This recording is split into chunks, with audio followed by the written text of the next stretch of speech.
Hey everyone, welcome to the Growing with Fishes podcast. I'm Steve. I'm Marty. I'm Roger Latewood. I'm Hogmaster. And there's Fish Ganja Guy just logged in. Yes, Fish Ganja Guy. And And today we have... Party can start. Right on time. Just in time, right as we went live. And we also have with us today Joe Pate, who's from University of Kentucky, Kentucky University, State University. Correct me on that. Kentucky State University, right? Kentucky State University, correct? is that an ag university? There, Joe? Joe, you're muted, bud. Did we lose him? Can't hear you, Joe. Joe, or is that an agriculture university? Can you hear me now? Yeah. There you go. There we go. Oh, sorry about that. Kentucky State. Yeah, it is an agriculture university. Yeah. And when we started talking a little bit more about the project and stuff, I was going to give a little background on the university, or I can do it now. Either way. Awesome. Do it in your own time. Shout out to it. Yeah, well, we'll get to that in 1 second. Just wanted to say a shout out to Ouroboros Farms. If you guys are looking to take any aquaponics classes, be sure to check out Ouroboros Farms. They have the commercial class this weekend. And then next weekend, we have the Aquaponic Cannabis class. Marty and I will also be doing that class online. There's information in the video description if you guys are interested in taking the online class, so you can definitely check that out. Marty and I will both be teaching that class. But if you want to come take it in person, you can come take it at Ouroboros. Alrighty, thanks. I just want to get that out of the way, and thanks a lot for Joe to reaching out. Joe actually wrote me the other day, and reaching out about them over at Kentucky State University. They're working on I have a nice little hemp program working on researching aquaponics, and he reached out to me for some info, and I thought, hey man, let's get you on the show. It sounds like you're doing some really awesome research that might is very much up the alley of this show. So I really appreciate him taking the time to reach out to us and to come on the show today. So thanks a lot, Joe, and why don't you take the floor, buddy? All right, no problem. Glad to be here. So a little bit about Kentucky State University. We were founded in 1887, and then in 1889 or in 1890, we became a land grant university, which was as part of the Morrill Act, where the federal government donated some land to the state so that they could build universities that were focused on agriculture, military, engineering, and just those kind of focuses.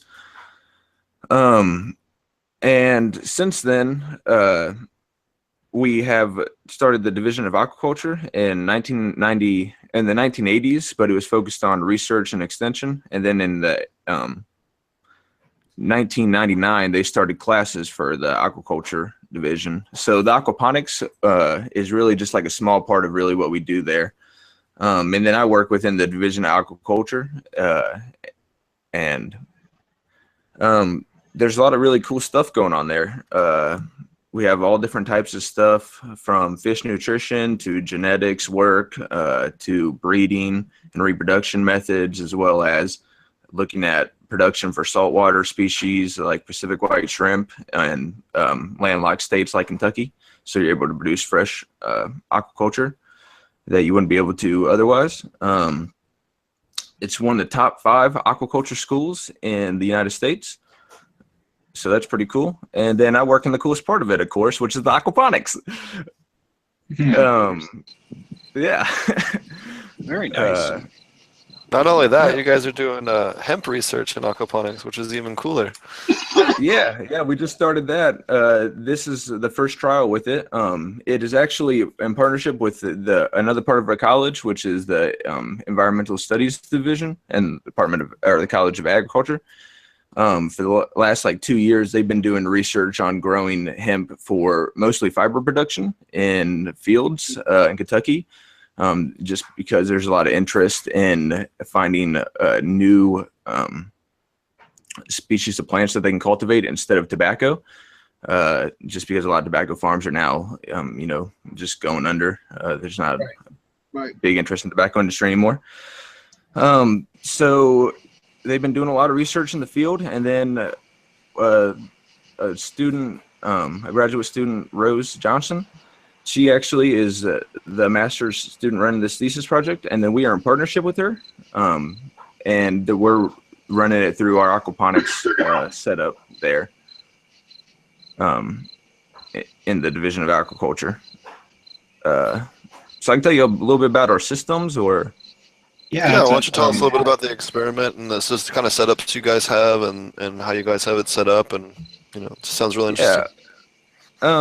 So we have 6 recirculating 400-gallon systems. They're all replicates.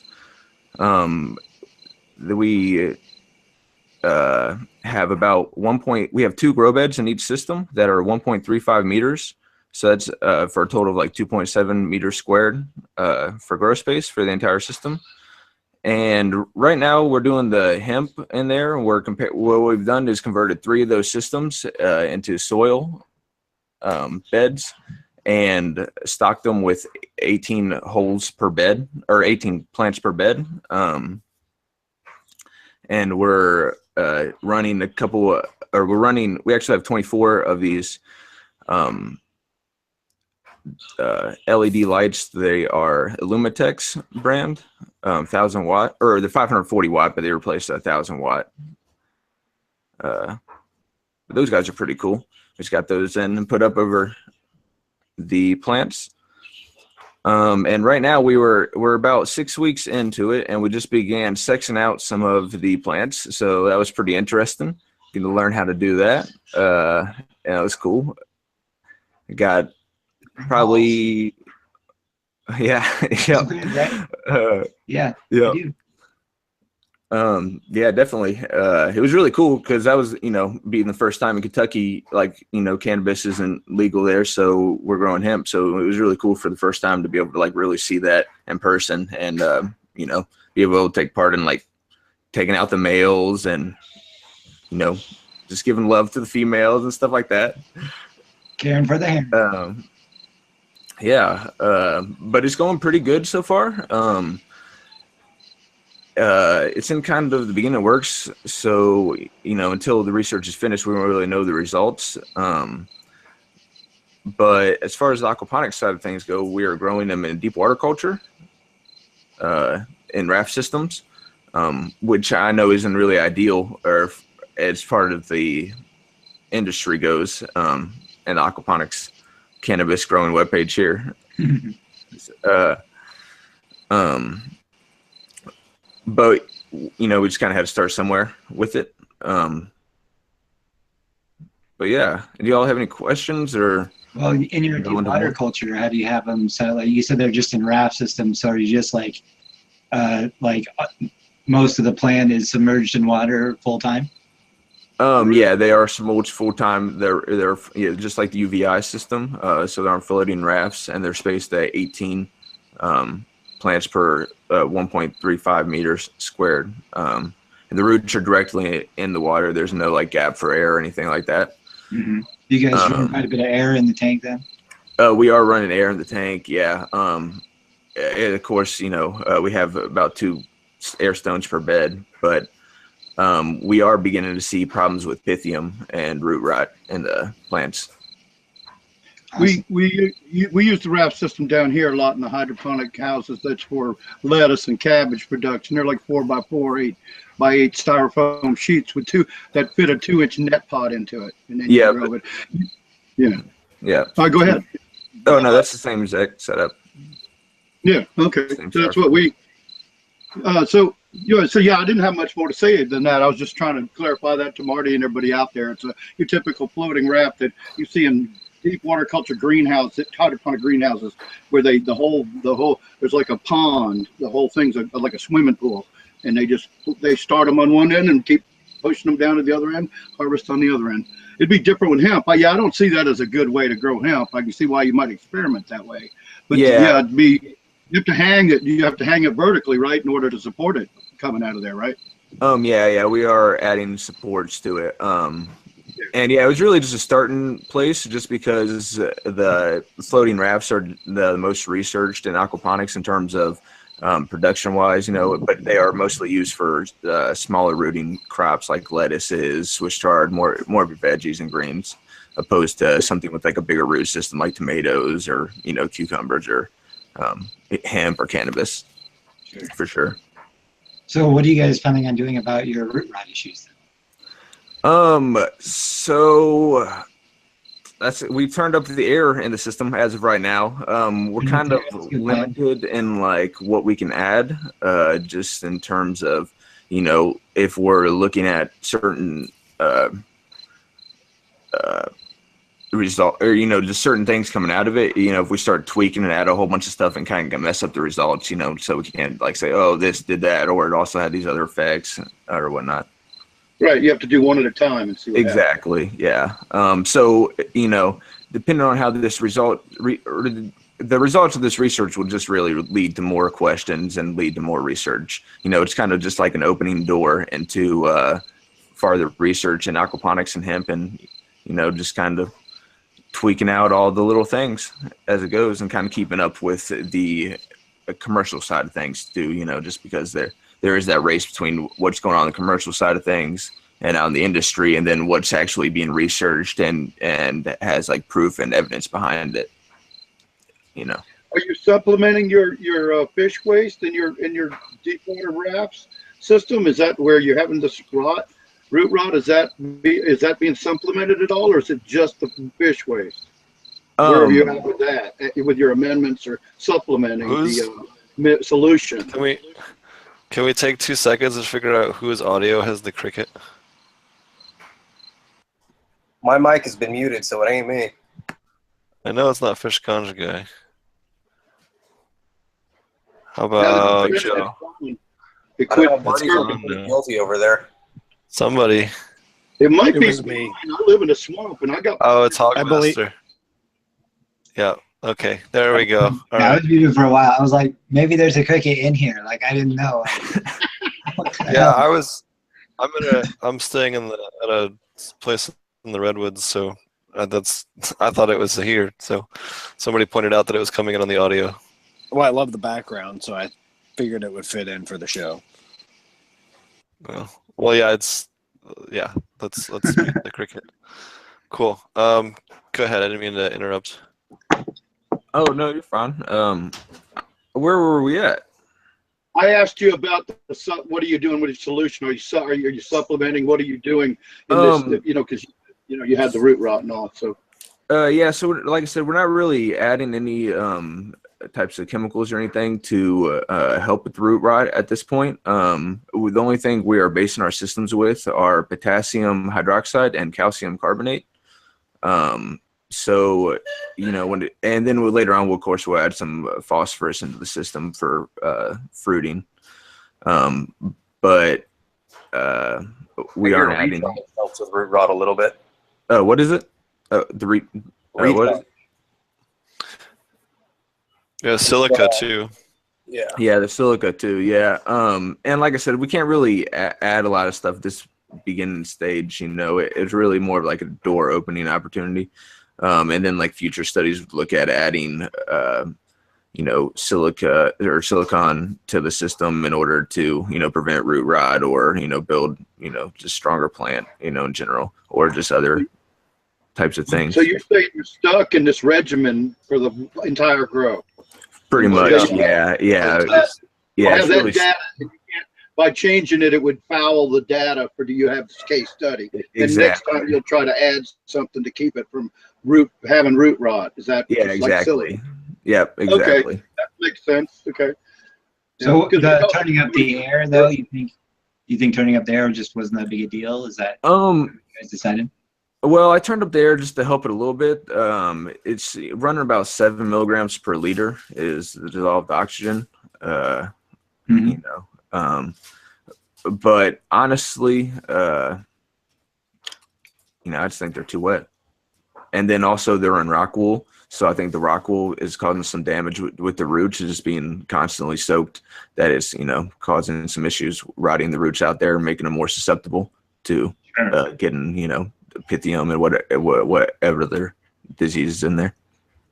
I can tell you, ever since I introduced labs to my systems, I haven't had any issues with it, and so I really feel like that's because it's, I guess, naturally thrives in anaerobic zones, so it'll survive in aerobic zones long enough to find anaerobic zones in your system and then dominate them, and that's the areas in which you're generating that. So that's my kind of my theory on why, but I haven't had a single plant develop root rot since I've started, probably once a week dosing labs to my system, which is technically just, you could just add microbes, which wouldn't really change your nutrient levels. So I'm not really sure if that's like something you guys are open to, or maybe even like you could add in your future study if you wanted to, because you can't make that from milk or even goat's milk or a number of different sources. So you might want to check into that as something that you could do to treat it as well. Yeah. So those labs are probiotic, right? That's short for probiotic. So it's lactobacillus basically is lactobacillus. Okay. Yeah, we actually ran some other studies looking at probiotics in the system, but they were for more human pathogens, looking at potential human pathogens in the system, just because most of our research, is based in like food production, because that's, what we're doing right now. Right. But we looked at using the pediococcus. There was a Bacillus subtilis, and then Lactobacillus acidiophilus or phallus. If I'm pronouncing that right. Yeah, that. And so we didn't see any, but we did with lettuce, so it definitely a shorting growing time. And we weren't really looking for Pythium, but we did see that it definitely increased the growth of the fish. It significantly increased the growth of the fish, which was pretty cool result. It is really cool. Yeah. Yeah. So I actually feed some EM1 Bokashi bran in with my fish food. So basically I just throw in the bran at the same time I throw in the fish food, and it clumps up on top and they just eat it just like anything else. And I've noticed that my fish have been a lot healthier ever since then too. And so ever since I've added that, basically EM1 Bokashi brand, it's like a rice brand that's been inoculated with lactobacillus. So you can check that out. If you're using the Bokashi brand though, instead of just making the labs yourself, so if you make your own labs, you can have basically no content to it whatsoever. You can just separate the serum itself, which is what develops between the curd and the separated water at the bottom. So there would be like a layer of oil in between, and if you extract that, it's basically just a microbial sample that then you can add into your system without adding anything else that should affect your levels. So you might want to check that out. Yeah, definitely. Letting nature handle things the way it should, right? Aquapine them bad bacteria, just definitely good practice, I would say. For sure. Steve, have you you said you dose silica or anything else? Have you been adding labs to your systems recently, right? Oh, did we lose Steve? I'm here. I'm just having a little bit of lag. Okay. Did you hear my question? What's that? Did you hear my question? Yeah, I crashed twice, by the way. Oh, welcome back, Roger. Steve, I asked you if you've been adding labs to your system. I knew you've been making some recently, but I wasn't sure. Yeah, I've added some labs. I've added some labs to both the water and to the plants, and I found a ton of, I do labs a little bit differently because I'm depending more on some of the proteins that we're breaking down with the lactobacillus. But yeah, I haven't had any fungal issues since I started dosing labs. But I also have been dosing silica pretty heavy since then, so, So that's kind of what makes lactose such a versatile microbe, is that it can survive both anaerobic and aerobic zones. It prefers anaerobic and reproduces best in anaerobic. So that's why I feel like in aquaponics, it can definitely be a great way to allow them to just sort of search and destroy any of that stuff. And if you keep it in your system, it stays really clean and really helps break down the solids as well. You know, I'm not running any solids filter on any of my 4 small systems, and and I haven't cleaned out my beds in going on 2 years now. So I would expect to have done it by now, based on the first year that I ran the system without adding labs to it. I've dug out a couple areas like in the springtime and stuff. After winter, I dug out a bunch of the plants and stuff that had survived winter and just replaced them because they bolted and a bunch of other stuff. But when I dug it out, I was kind of checking to see what the solids were like, and I checked in a few places in the bed after that too. It's just extremely broken down. And really the only thing majorly different that I've been doing is adding fruit ferments and lacto, and that's pretty much the only difference in my regimen. So, and I do all my fruit ferments with lacto, so pretty much attributed to that. The presence of that helps break it down those solids. Yeah, that sounds awesome. Sounds like a good research project for sure. I'll add that to my 3rd job. We'll just fire that up. Well, you guys are saying that you guys are thinking about doing a silica study. Yeah.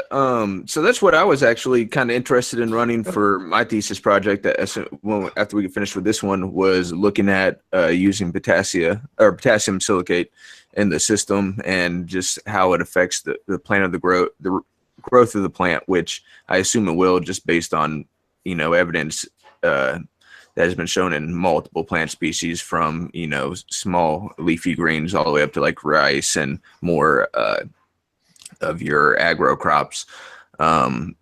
Just having a significant increase in growth, significant increase in chlorophyll within the plant itself, a stronger epidural layer, so it protects against insects, and then also helps it again would help beef up the roots, so then make them be able to fend for themselves, so to say, against potential pathogens in the system, like Pythium or something like that getting into the roots.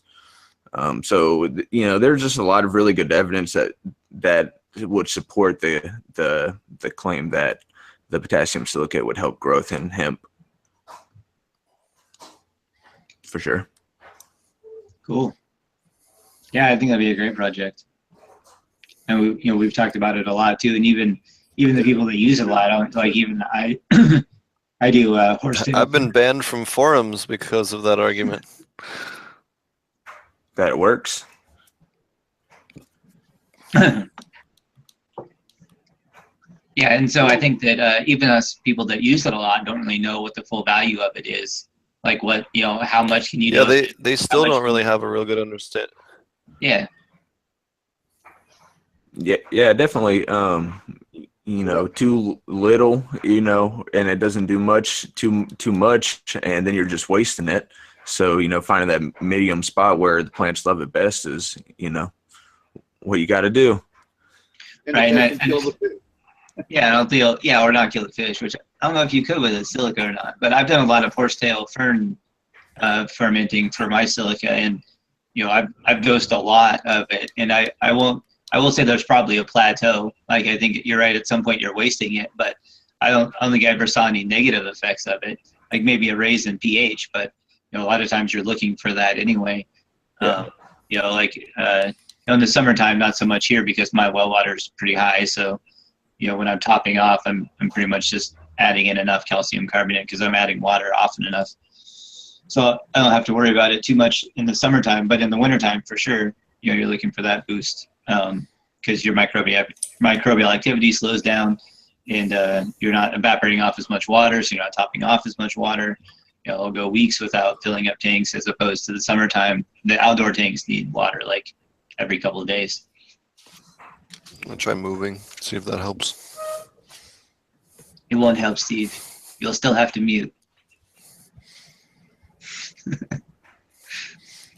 So what would you say is the coolest thing that you have grown in aquaponics there at the university system? Like, or like growth that surprised you? What plant surprised you? Hands down, aloe Aloe? vera. Yeah, Really? it grows like crazy, and you wouldn't expect it because it's a succulent. Right.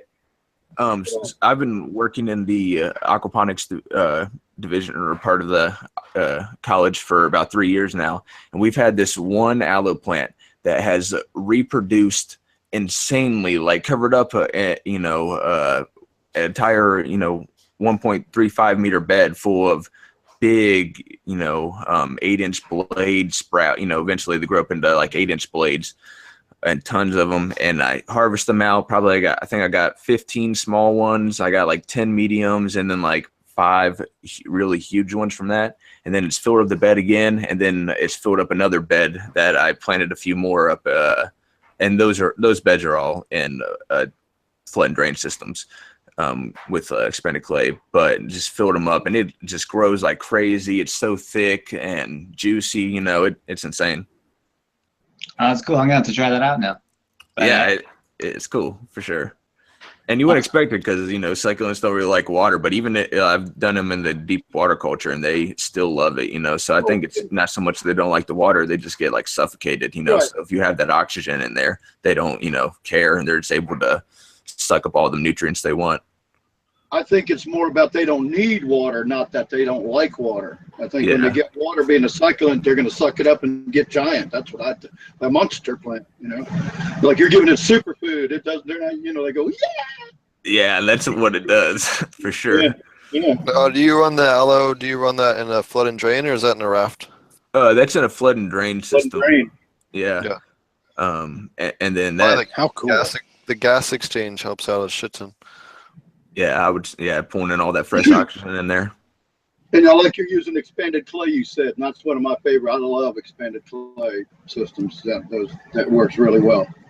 Yeah, it definitely works well. It kind of can get expensive, So like being able to like plant in buckets is. I have half the system that's filled up with expanded clay, and then the other half that's like set with covering on it that has little holes drilled into it, so I can just like set little 4-inch pots or 9-inch pots with expanded clay, and that way, I like that personally better, just because once the plant gets a little bit bigger and it's time to harvest, you can just pull out that pot, clean any solids on there, and clean the expanded clay, and you don't have to worry about those build up from the solids.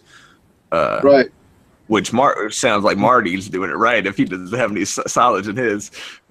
I mean, you definitely still get some, but it doesn't build up in the same way, like it's it's a lot smaller and broke down, you said. Yeah, before that it would pack down into the bottom, and you would get like a like a cake layer that would form at the bottom, and eventually I would have to basically empty out the beds and chunk out that stuff in the bottom.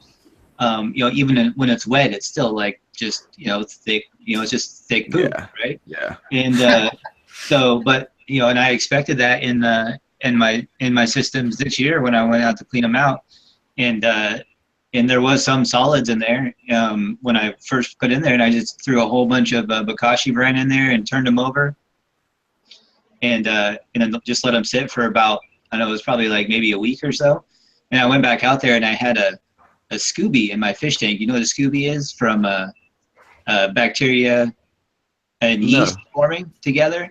They'll make this little symbiote, like it looks like a mushroom head that floats in the water. And they what is it, when you're making kombucha, that's what forms on the top. It's like a bacteria colony that's a little self-sustaining, and it floats. And I had one floating in my fish tank because I put so much bran in there that the yeast had released. I think I sent you a picture of it, didn't I, Steve? Yeah, isn't that called kefir? Kefir. No, I think something like that. Kombucha, I think, is also, because I have a cousin who makes a ton of kombucha, and they were like, I know exactly what it is, and that's how I figured it out.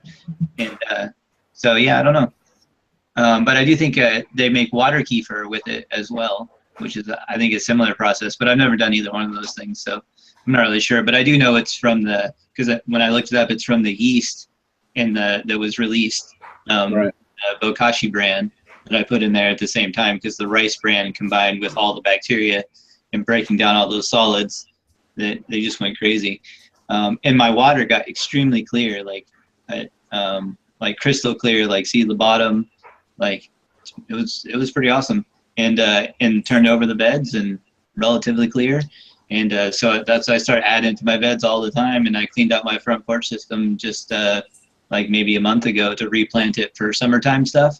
So a lot of lettuce and stuff bolts here when it gets too hot.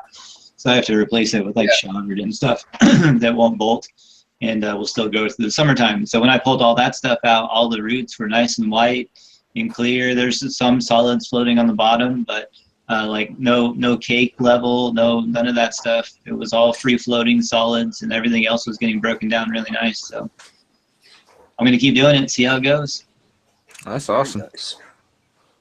And actually, if you guys are looking to learn more about ferments, we're gonna have Alan from Grokashi will be on the show here before, or Bukashi, or what's his exact company name? I think it's Grokashi, isn't it? He's from Grokashi, yeah. I've been Grokashi, after that's him for a while. I've been active on in their group for quite a while and messaged him back and forth about earth boxes. I plug his stuff all the time, and so hopefully we're hoping to get him on the next couple weeks. What's that? But you should get sponsored by him, man. You talk about him all the time. It's like, man. I know. You. Brought to you by College For Junior. me, because I can just send somebody to a product that I know like really works, especially people that are like, oh, I don't have room to do an aquaponic system.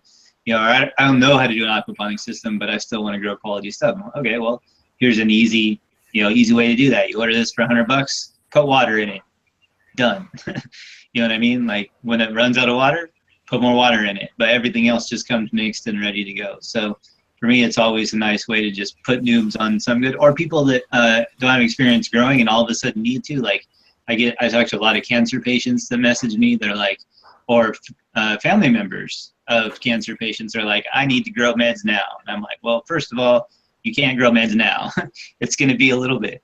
So, but here's what you do first, and having something that you know is going to be relatively rock solid for a newbie to be able to just put some plants in, put some water in it, and not really have to worry about mixing up a bunch of nutrients. It's pretty awesome. So it's basically $100 per earth box. And actually, Marty, I heard about an automated aquaponic grow box system recently that you should it's only $2,000 per plant. It's only $2,000 per plant. You should maybe check it out if you want to spend a lot of money. I thought it was only 1,000. No, I don't know. I'm not going to talk about it. Act now and get 50% off. But wait, there's more. Right. Yeah. So, I definitely think that $100 per plant is a little bit more reasonable. And so you get a tent, you get some boxes, you get a basic grow light, you can grow indoors. Or you get your boxes, you set them outside if you have a place to let you do that. Unlike my house, grow it outside, no problem. $100 per plant, get some quality meds. It might take you a little while to grow them. Have to buy some in between, but at least you know they're going to get quality inputs. It's going to be closed, so they essentially can't fuck it up. Just add water. It's pretty easy. So, Steve, is there any questions from the chat for Joe tonight? Yeah, do we have a few people there? What's going on? Oh yeah, chat. So we had is there a difference between the different EM1s? We'll get to that later in the show. None yet for him specifically. So what other types of aquaponic tests have you guys run so far?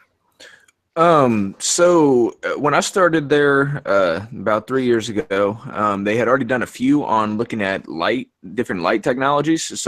And then I helped out on some studies there at the end when I first came in, looking at comparing LED, metal halide, fluorescent, and induction lighting for several different plants. We did romaine, bib, Swiss chard, kale, and collard greens. And we saw similar results between all the plants. The LEDs, of course, outproduced them. They just, grew significantly more biomass than any of the other lights. What light schedule are you guys using?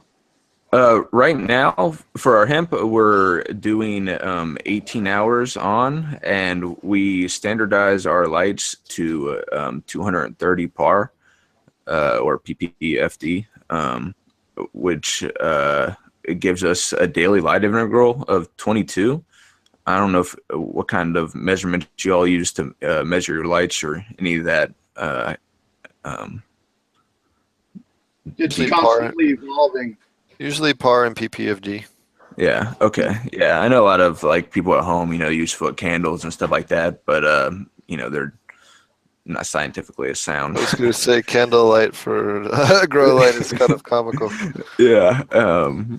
But yeah. Grow. It's gonna be epic. Yeah.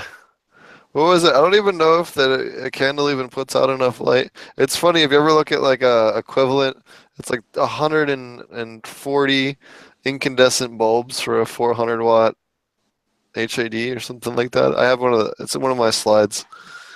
It's pretty comical. Way too many. That's a fire. Yeah, for real. The heat from that would be ridiculous. So I'm sorry, I didn't mean to cut you off. You said you're doing a test with lighting technologies? Yeah. Most of that work's pretty much finished now. Since then, we've did a few tests looking at how UV light treatment for different potential human pathogens in the water. So primarily, we were looking at Listeria, E. coli, Salmonella, and Vibrio. And we kind of looked just to see how the UV light would affect that. And with that study, what we saw is that there was no significant difference between the treatments, but we believe that was due to the fact that the iron that we use was like a chelated DTPH iron.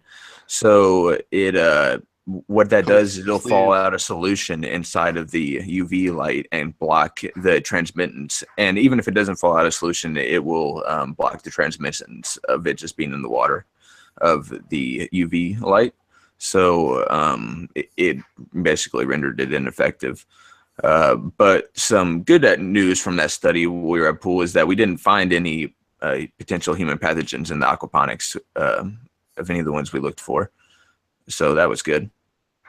Yep. Awesome. The other issue I saw when we ran this was on I forget, was it 3? These are around 500, 600 gallon systems. When we ran UV sterilizers on them that were scaled right, they would end up stripping down the iron and the boron and the manganese. Yeah, and cause it to fall out. Yeah, and cause it to fall out, break the chelation on it, and cause it to. And the iron ended up coating the quartz sleeves. I'm assuming that's what you're referring to. And ours ended up just coating it, and then after a while, the UV just wasn't doing anything, just like you were saying. Yep. Yeah, because the same thing with us, causing the iron to fall out of the solution as well. So we are always having to add a lot more to those systems. And then after that, we ran our study looking at the probiotics and how they would affect, again, those human pathogens, the E. coli, specifically the O1H57, and then the Vibrio and Listeria and Salmonella. And again, we didn't see any significant difference in terms of like plant growth or anything like that. And we also didn't see any harmful bacteria in either systems, but we did see a significant increase in the growth of the fish, which we believe was probably attributed to the probiotics building up a healthy system within the gut of the fish and allow them to absorb nutrients better through their feed. Yeah, I really do think that aquaponics simply has too much biodiversity, and it makes it really hard for particularly certain pathogens that end up being human transmissible to get established. University of Hawaii actually has the longest running study on plant pathogens in aquaponics, and they found I don't think they've ever had a tissue sample from plants or fish test positive, not from anything they published anyway. And that was with the intentional introduction of certain pathogens. Oh, that's awesome.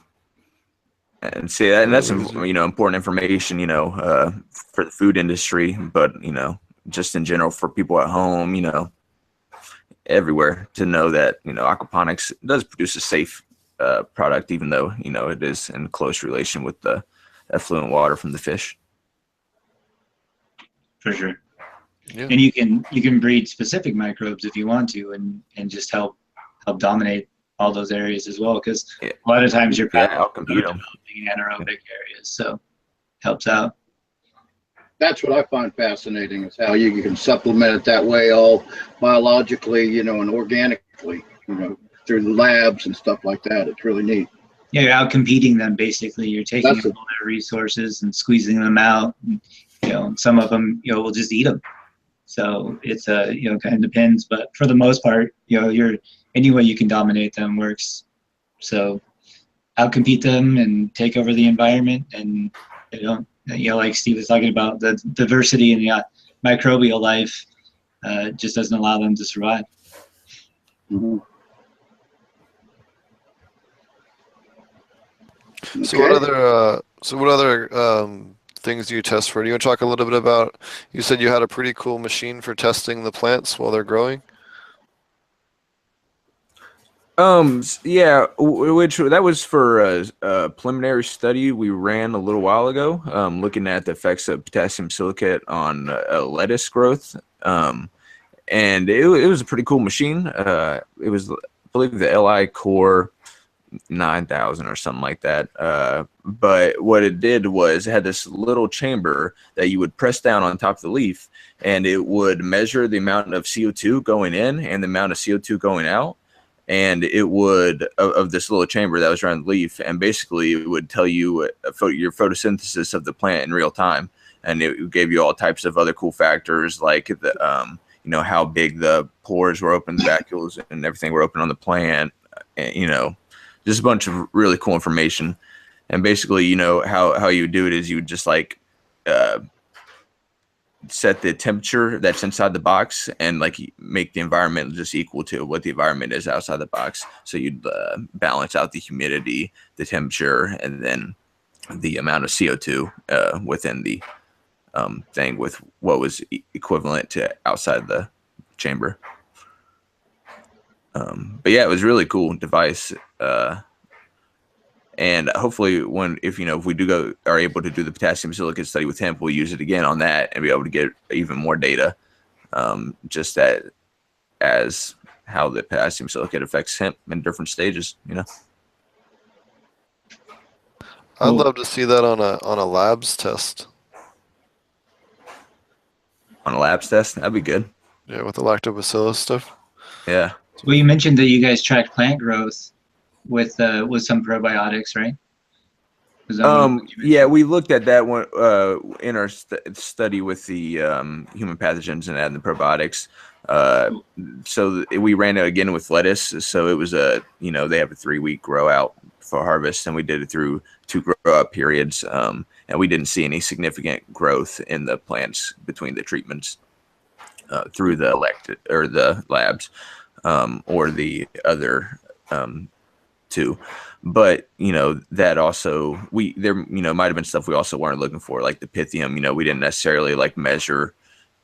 We measured the weight of the roots, of course, the dry weight of the roots and the plants. But looking at how were the roots looking, right, in general, root health or structure, type of yeah, root. exactly. There's a lot of other factors that might be able to like give you an even more in-depth look at how that plant is actually doing, even if it's stuff we can't see.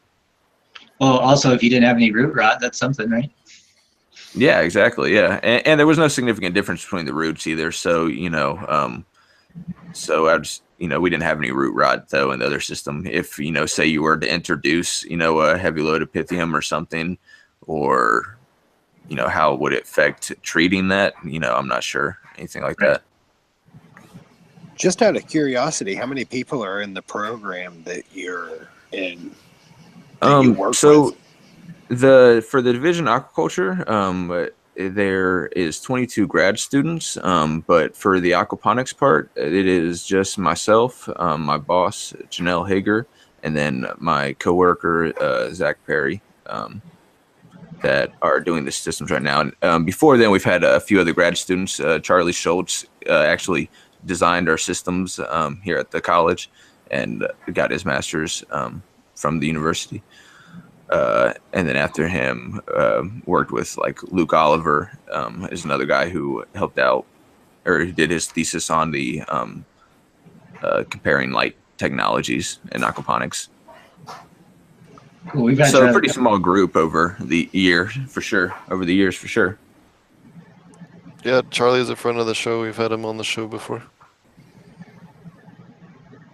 Yeah, great dude for sure.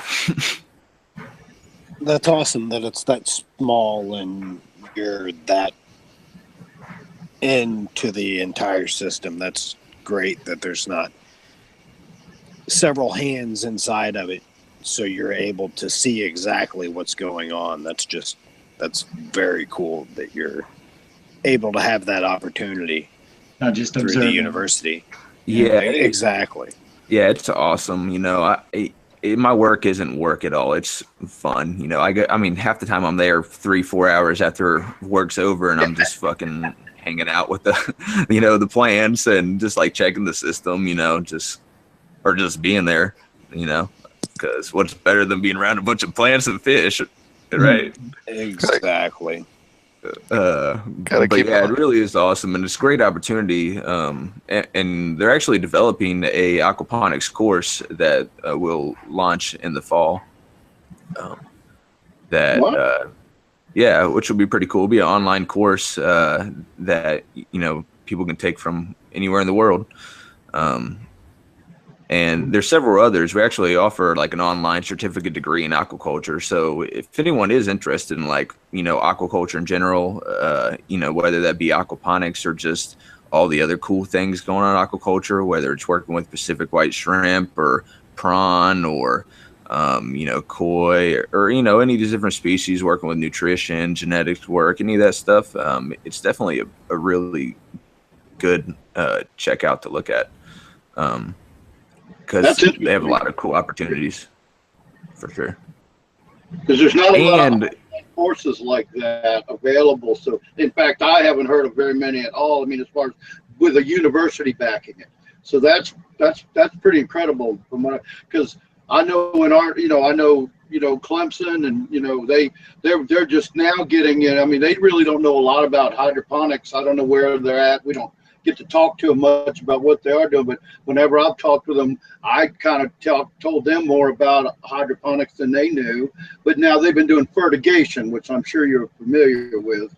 But your university probably does something with that too. So that's basically a hydroponic method, somewhat, but it's in soil, so it's different. It's not totally hydroponic. So, but if you're taking a hydroponic, do you know what fertigation is? Maybe, but not that word for it. Go into depth what it is, please. Oh, well, they're basically they're lining row crops with drip tape and pumping in nutrients. Oh, hydroponic chemicals, nutrients. Yeah, nutrients to the root zone. So we call it irrigating with fertilizer. They'll be drained to waste. Yeah. Okay. Well, kind of. Yeah, I guess it is drained to waste, but it's a long line. It's not individually. Yeah. So it'd be an NFT drained to waste. They call it T-tape. About every 4 inches you have holes. Yeah, we have. That's actually how when we add nutrients to our soil beds, we do it with drip tape and let the nutrients dip in. They're hydroponic chemicals. You know, water soluble. Didn't want to get too far off, but I'm just saying that was great about your university offering an online course for aquaculture. I don't know hardly any different. Maybe somewhere out west, and maybe in Florida, or I don't know where you even go to be able to find that anywhere else. Yeah, I don't know a lot of other universities, but I do know they have like the most online courses than any other aquaculture school. So that's, you know, a really cool opportunity. I know they've had students come there from like over 53 different countries, whether it's been online or in person coming from. So that's amazing. That's awesome. I might sign up just to get the credentials. Shoot. Yeah, we always have workshops. You know, next time we got one coming up, I'll post it on the webpage. And anyone wants to come down to Kentucky, or like you said, just take the online course or whatever. But the workshops are usually pretty cool. You know, you learn a lot of aquaculture-based information. Not all, some of them, you know, are aquaponics based, but I'm sure most of that stuff you all are pretty well knowledged on anyways. That's pretty. That is awesome. Where's Sounds like it's about time for a whiskey run. I hear you guys have good chicken. Yeah, good chicken. You got good whiskey. Better whiskey. Yeah, better bourbon. Yeah, for sure. Where's Kansas? No, sorry, no, I almost blew it. Where's Kentucky State located at in the state? It's in Frankfort, which is the capital of the state, and that's like in between Louisville and Lexington are the two big cities around. Frankfort isn't really that big, but it's just like 30 minutes from Lexington or Louisville, it's dead in the middle. Yeah, I went to the Kentucky Horse Farm one time out near there. Oh yeah, it's a nice place. The glue factory? No, it's retired like thoroughbred champions and stuff like that, and then they put on shows with horses from all over the world and all that. It's outside of Lexington. I got to spend some time in Lexington. I love it around. It's beautiful out there. Wow. The glue factory? The glue factory. The Kentucky Horse Farm. Just kidding. Shout out to all the people at the Horse Farm. So we had a question from chat. Do you best piece of advice for someone starting out? Best piece of advice for someone starting up, I would say use goldfish. Feed her goldfish from the pet store. And then other than that, have a ball. You'll kill some. Get some more. Yes, plan on killing goldfish. And I would say once you have goldfish for like 6 months, then start considering what kind of fish you want to raise. And understand they're going to be a lot harder than goldfish to keep alive. Let's see. Besides that, I would say get pellet fish food, not flake fish food. Let's see. Use a siphon. I love it. He says, Scuba Steve in chat says, goldfish, check. Death, check. Perfect. Other people in chat said, never grow mint. Like Fish Ganja Guy said, never grow mint. Yes, it will take over your whole grow bed. That is true. I actually let it grow a lot in the wintertime. Put it in my wintertime beds because it'll still grow like crazy and take up nutrients in the wintertime, whereas a lot of other ones, they get too cold for it. So Watercress is another good one for that. Yeah. So know what seasons still matter. So even if you're growing in aquaponics, like you still can't grow lettuce in the dead of summer. If it's 100 degrees outside, it's still going to bolt. So, just know what you're planting. Maybe start with greens. My favorite thing to start with a new system with is like green onions you get from the store because they already have roots and they're really clean. So you can just chop them off, eat the top, plant the end. It still has roots on it, and it'll take right off and start taking up nutrients right away. So if you're cycling your system and you're like, okay, I'm ready to put in plants, you can do that right away without getting plant starts from a local nursery. And you're like, oh, well, why wouldn't you want to do that? Well, spider mites are everywhere at your local nursery on just about everything. So that's why I say the green onions are good. Because they've been washed and cleaned and everything is all slicked off of them, and they go into the store. But when you buy them, they still have roots on them. All you got to do is chop them off. You use the top, replant the rest, and you're good to go. So the green onions you can do that with. You can do that with certain heads of lettuce. Basically, I think the grocery store is a better place to get aquaponic starts than any nursery, just because you'll have far less pest issues. That's a great idea. I never thought of that, but that's a great idea. You can still introduce pests, though. That doesn't guarantee it, but yes. I'm not saying I'm saying if you go buy strawberries at your local nursery, they will have spider mites. Yes, strawberries have spider mites. Always. You will not buy a started strawberry plant at a nursery that does not have spider mites. They all do. Plus, like anymore, I won't buy anything within like 5 feet of strawberry plants. Actually, just buying the spider mites, they give you the strawberries for free. That's true. They should give you free predator mites just to kill the mites they give you also. But no, I just don't buy them. Like, that's what I do. So anytime I want to grow something like that, I just grow it from seed anymore. Plus, it's so easy in aquaponics. Like, I just throw my seeds right in the bed, let them sprout. Whatever grows, grows.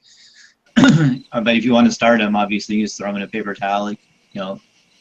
inside a bag, like a lot of people do, and then transplant them. But anymore, I don't do that at all.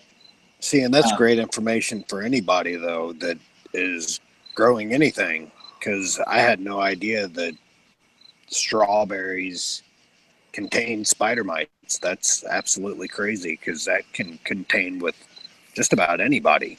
I mean, if you're throwing that crap in the compost pile and using that for growing, then absolutely, that's great information to have.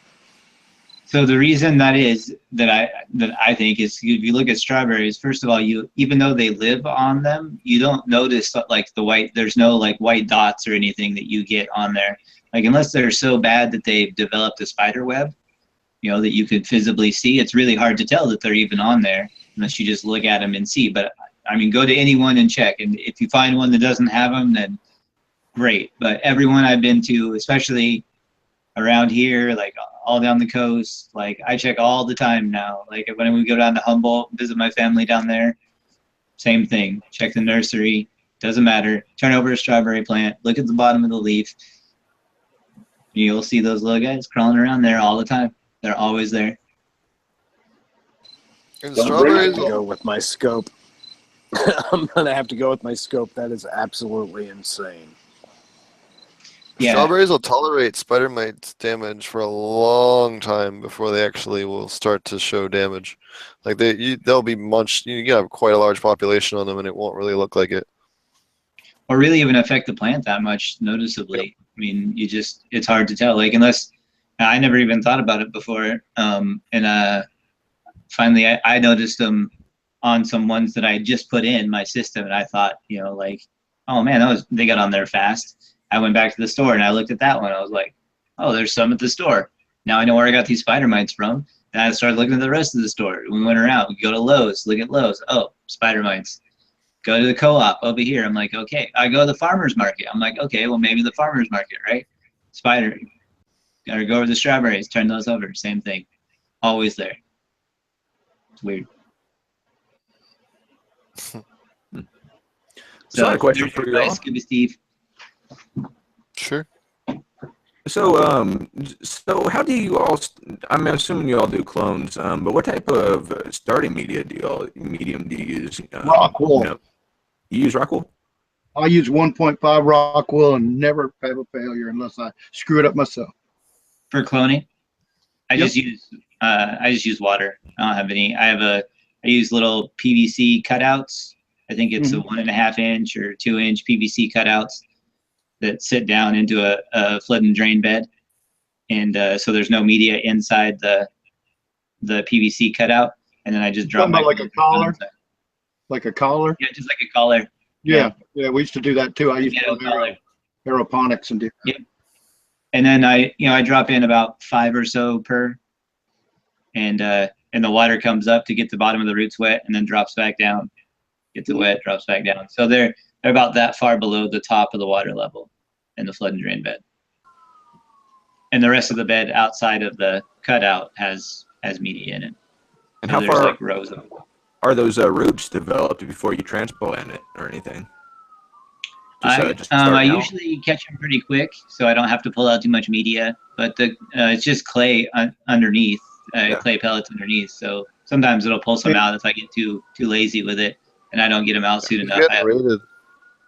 And with the rock wool, you just, once I see a couple of the little roots starting to poke out, I get them into something, either hydroton, put them into. I've been doing a lot of pro mix grows lately, doing some experimentation with some nutrients, different nutrient lines. But I pretty much get them in there. You want to get them in there for the roots turn, die.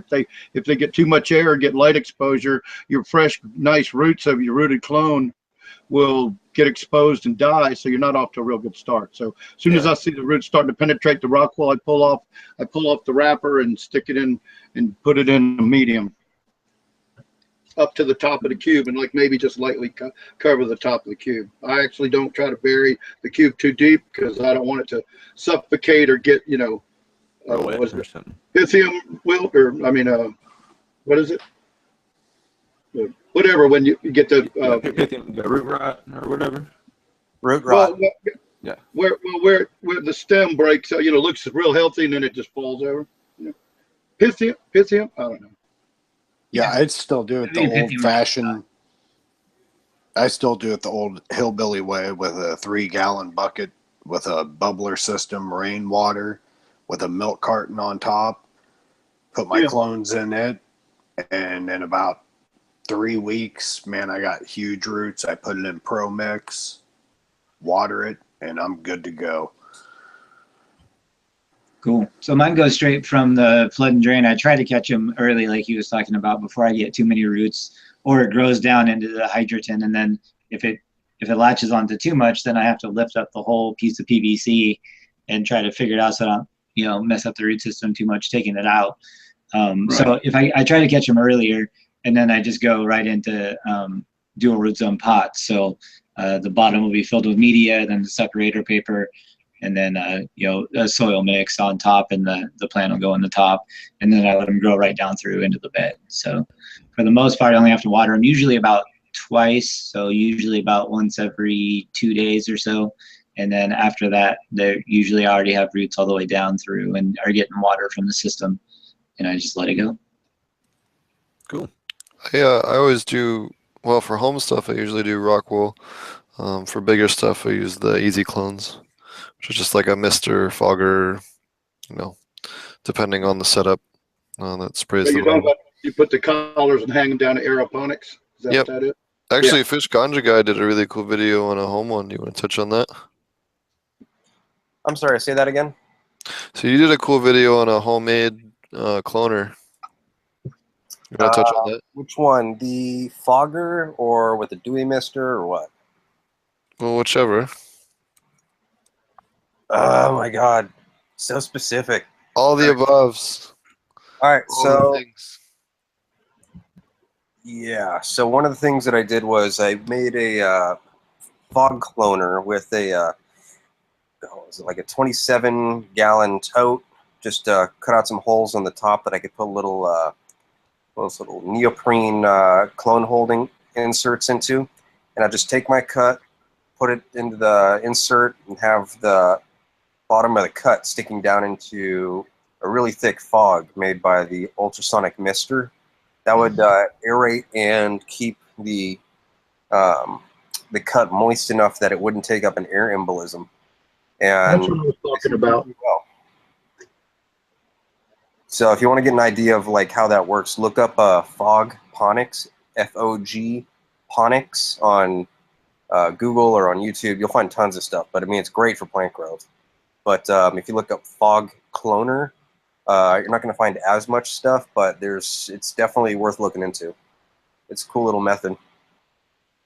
Yeah, that's what I was talking about, the embolism that can cause. So in finish, when I was saying, when I put my Rockwool cube in, I don't like to cover the top too much. And also, one of the main concepts I had about that was that cube, as it dries out and the roots go out, is a portal for oxygen, in my opinion, because it really doesn't necessarily get wet the rest of the time, except when you first flood the whole pot, And if you're not using a pot in hydro, unless you're running a drip through it, it dries out. So so I think of it as a portal for oxygen to get to the root zone too.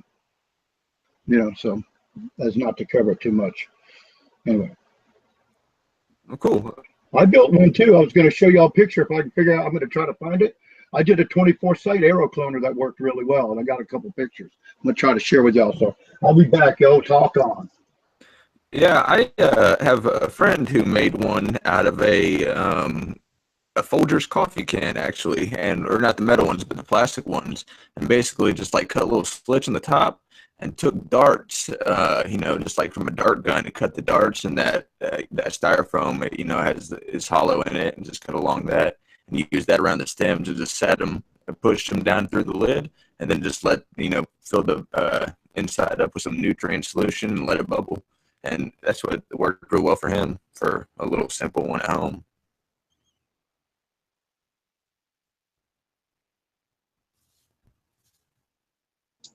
I think your audio is breaking up a little bit there, man. Just a little bit. Just for a second there.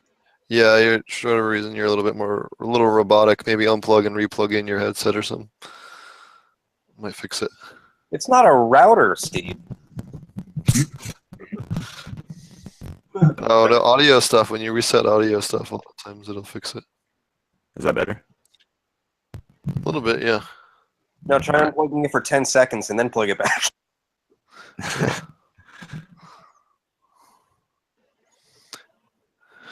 Awesome. Well, what strains are you guys running?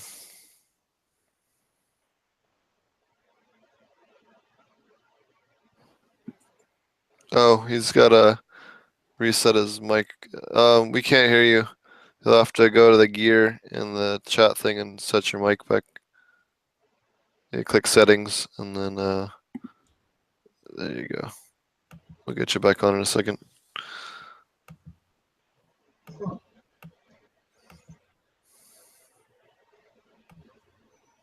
Can you hear me now? Yep. Oh, there we go. Third time. Yeah.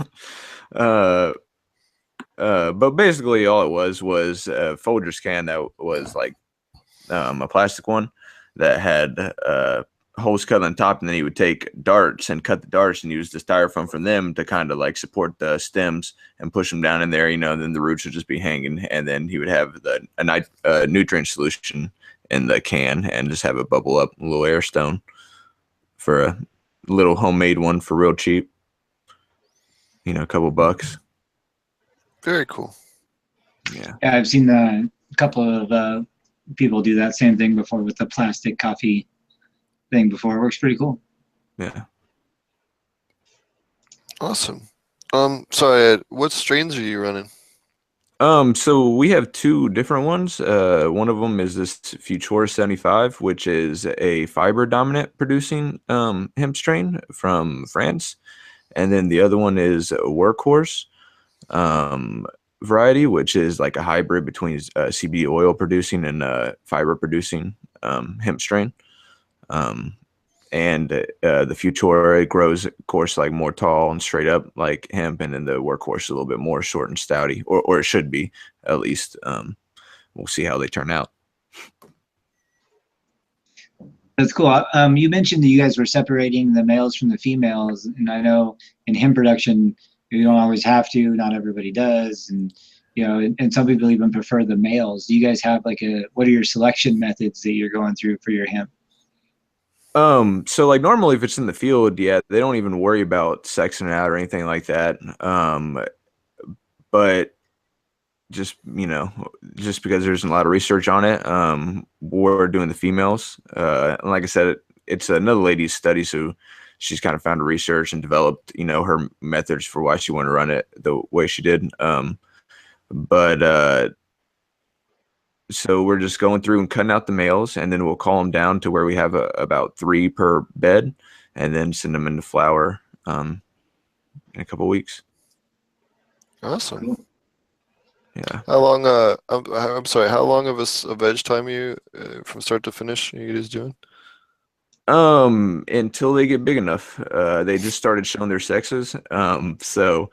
But a few of them really, it seems like they showed really early, just because they're not very well developed.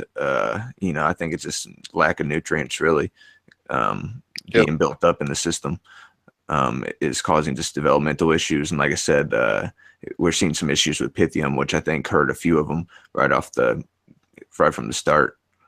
But we do it. Go ahead. It's interesting because you don't see Pythium that often in aquaponics. Yeah, you know, I'm not sure. It definitely came through there and attacked them. Some of them don't have it, but you know, some of them do. Well, I'm curious. For sure, I had it. At least, let's see, on my grape. The first time I tried to grow grape in aquaponics, it got Pythium really bad, and I think the other one was cucumber. I tried to grow lemon cucumber twice. And it got Pythium really bad both times. And now I have both of those things growing in the same bed back there. Right now I have lemon cucumbers. I probably got about maybe 6 of those that are already fruited, are already set fruit and will be ripe in the next few days, and a whole bunch of flowers. And are doing great now. So I definitely have seen it a couple of times in aquaponics, and I think it's probably related to solids buildup in a lot of cases, because that's the big difference between what in my systems now is basically the only thing that's different is the amount of solids breakdown I think I have. Yeah, and then you said you use them labs too, so alkapine them, the harmful bacteria Yep. also. Yeah, for sure. I think those go hand in hand. I think that both of those things, because I think when you get a buildup of solids, it can create spaces that will go anaerobic very easily, and so that's where all that stuff starts. So I think it just goes with dominating those anaerobic zones, now competing any of the bad stuff, whether it's plant pathogens or people pathogens or any of that stuff. So yeah, and you don't have to clean up fish poop, so it's like a triple win. Yep. Hey, Joe, I got a question for you real quick. You may have said it earlier, but I wasn't listening. Around what pH do you guys keep your water? Around 7. So not 5.3? No. Okay. 7. What do y'all run yours at? 5.3. No, he's just joking. He's joking because the guys we had on, was it last week? A couple weeks ago. I blocked it out. I don't know. They were running their commercial, or not commercial, the aquaponics system they were selling all in one for $2,000. The grew one plant, they were recommending pH of 5.3 in their system. So we were in like that. Yeah, no. Not. So it was. Anyways. It was rough. So Fish Ganja Guy. He's trying to pull it all together there. Yeah. He's trying to be mischievous. And he's going to go back on mute for the rest of the episode. Yeah, no, he's going to. Notice he always goes missing when we have certain guests on. Yeah, 5.3 is way too. And here to talk more about it is. Never mind. Never mind. How to destroy your microbes with pH down. Roar. No, we're not bitter about it at all. It's fine. So, what do you run your systems at? 6.5 to 6.8 is what. 6.8. Yeah. Sorry, I thought Steve answered you. 6.5 to 6.8. So if it drops below 6.5, then I add usually a lot of well water. I don't ever use pH up, just because my well water is so high already. I don't really need to. I could probably bottle it and sell it as pH up, and it would probably work just as good as some pH up. But then if I have a new system or I add too much water, I get above 6.8. Like let's say I do a water change, for instance, for some reason, I want to drain out a bunch of water. Like let's say it's gotten really hot for like a week straight. A lot of times I'll do a big water change to help bring the temperature down. But anymore, as long as I stay up on adding cold water a little bit every couple of days, I don't even really have to do that. So basically, if I want to bring it down, I'll usually bring it down only if it's above 6.9 or so, and I'll bring it down just a little bit. I like 6.5, 6.8. Yeah, in all honesty, I usually do keep it around 6.4, 6.5, like Marty's saying. Because, I mean, it's a good range for nutrients to be able to get into the plant and be bioavailable, and the fish tolerate it really well, too. Yeah. I think it's, isn't that magnesium, Steve? That's like right on the if you drop it down under 7, you can uptake a lot better. I don't know if it's manganese or magnesium. Yeah. I always get those two confused, but one of the two of them is Magnesium does a lot, and calcium does too. The plants will uptake much better. Yeah. But I mean, yeah, you can always look at the pH charts. I mean, there's 1,001 of them that show you that you really want to keep it between like 6.5 and 6.8 is kind of your 6.6 being the perfect, if you can hold it there perfectly, that's really what you're aiming at. Cool. That's good to know. Gives you the most range of nutrient availability with the most amount of options to move it up or down. Yeah. What type of fish do y'all use? We use tilapia. I don't know if I mentioned that. So, I almost always suggest koi for people with cannabis grows. They're just more bulletproof than anything else. But I've used tilapia, catfish, Oscars, perch, bass, bluegill, Arapaima, Pacu, all kinds of shit. Dude, you're like the guy in Forgetting Sarah Marshall that names all the kind of fish. Well, I mean, I used to work in the research and all this shit, and when we had when I We're used getting to started on shrimp. we used to do a yeah, I can go on a long time about invertebrates. When I worked at the Aquaponic source, we had a R&D greenhouse, and we literally would just take any orphan large fish from Craigslist and dump it in there. We had probably 3 or 4 red-tail catfish, shovel-nose catfish, all kinds of plecos from Craigslist. A whole bunch of we had a a red-tail tiger hybrid. We had just all kind, a couple Payara, Anira Paima. That I don't even know how someone got that legally into Colorado. Like just all kinds of crazy large tropical fish that we just kept throwing in there. We had a 2,500 gallon tank that was in the floor of that thing. So it was like, well, we have like infinite space down here, and then eventually the bigger ones just pick off the little ones and whatever. The nitrates stay the same, Cycle of life. right? But that was just an R&D greenhouse that I just needed the nitrogen to stay a certain range, and that was fine. And anything that ate roaches was doing good. Yeah, just if you're going to be doing koi, just make sure to watch for any temperature swings, even if it's like consistent day to day. If there's a large enough swing at night, that will jack up your koi fish. Like I lost a bunch of mine a couple months ago because we had a heat wave, and then it would drop back down to like 50s or 60 at night. But it'd be like almost a little over 100 during the day, and that was enough to just wreck the koi. The tilapia and the plecos did fine, but the koi not so much. Really? My plecos, like anytime I put them outside and they get a temperature range, they always seem to die. Like even before the goldfish, so that's weird. I don't know, maybe Donald Trump just killed them and I wasn't paying attention, but I don't know.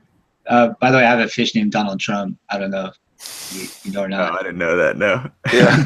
I mean, we've talked about that a few times. So, yeah, he has a big orange spot right here on his head, and if you put any fish in the tank with him that doesn't look like him, he will just smash it up against the side of the wall until it's dead. If you put another, like a koi or another goldfish in there, he's cool, no problem. If you put a goldfish in there that has like the big eyes on them, you know what I'm talking about? The great, very big ones and big tails. No, Yeah. They look too different. He pops their eyes, smashes them up. Like One racist fish. 6 of them in there, and he killed all of them in less than a week. So if they look too Mexican or too Muslim, they're done. Yeah, no head wraps. He's anti-head wrap. No bandanas. I want to see a picture of your fish. That's so awesome. Yeah, he's like mostly white. He's got a little bit of orange on his back, and then like right here on the front of his face, like right here, there's just a big orange spot. Does he have a wife that won't sleep in the same room as him?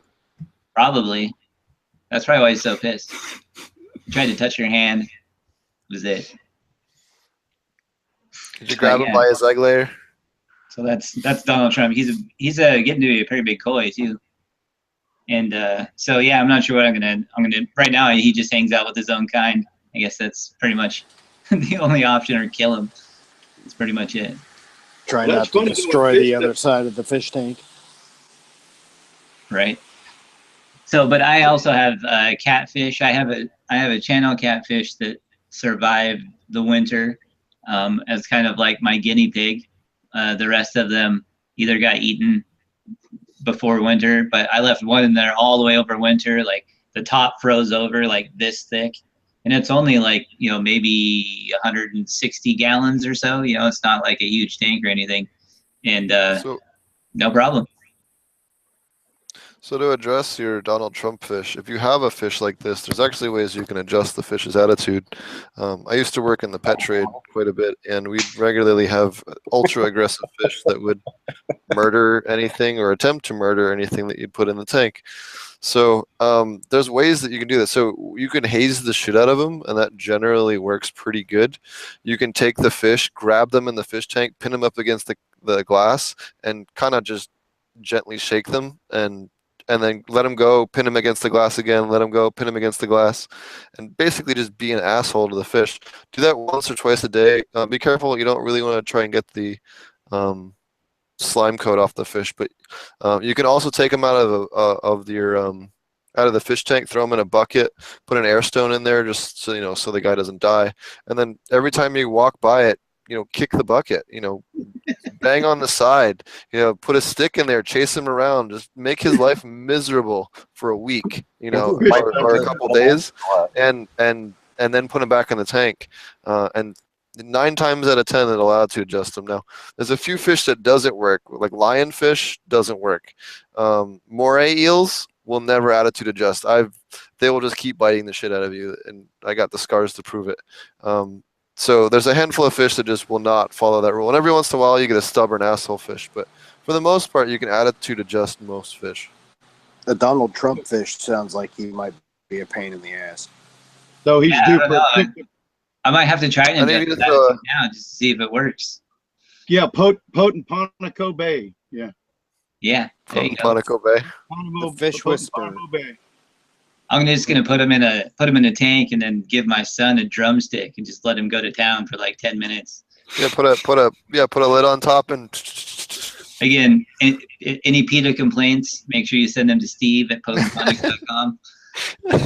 He deserves it tonight. Yeah, potentponics@gmail.com. Yes, all complaints. Yep, those will get right to me. Yeah. So yeah, that's Donald Trump. Yeah, but that's the fish I have, and then I have that catfish that's the survivor, that's still in the system out back. But I ran I think about a dozen catfish last year. So channel cats are almost as easy as koi, I would say. The only caveat with that is that if you let the water temperature get too high, they'll try to breed, and after they breed and the eggs are laid, they basically fight, like pretty much nonstop to the death. They will kill each other, like beat the hell out of each other. Basically, after the female lays the egg, they have to like protect it from the other fish, I guess. Yeah. So, or else they tried to eat it. And so I had a number of them get a bunch of scars all over them and stuff like that. But as soon as I dropped the water temperature down, I reached out to my buddy who runs an aquaponics farm here in Ashland, and he was like, "Oh yeah," because I took pictures of it. I had no idea what it was. I really don't know that much about fish. So he was like, "Oh yeah, your water temperature must have gone up." And I looked around down in the bottom, and I actually found 2 sacks of eggs down in the bottom that I pulled out. And things got a lot better after we cooled the temperature down and removed the eggs out of there. I didn't have any more WWE going on in my fish tank. No more fighting in Sparta? Yeah. So that's my only caveat about catfish is that if you do go with channel cats, then just make sure your temperature doesn't get too high, or you at least have a place for them to sort of like take cover. Because in my small tank, there was just really no place, nothing they could do except for fight over them all the time. There's no real like cover or anything in there. So if your water temperature is going to get up, you either need to provide them a big tank with lots of cover, or just keep that temperature down so that you don't have to be fishing eggs out all the time and deal with fish that have scars.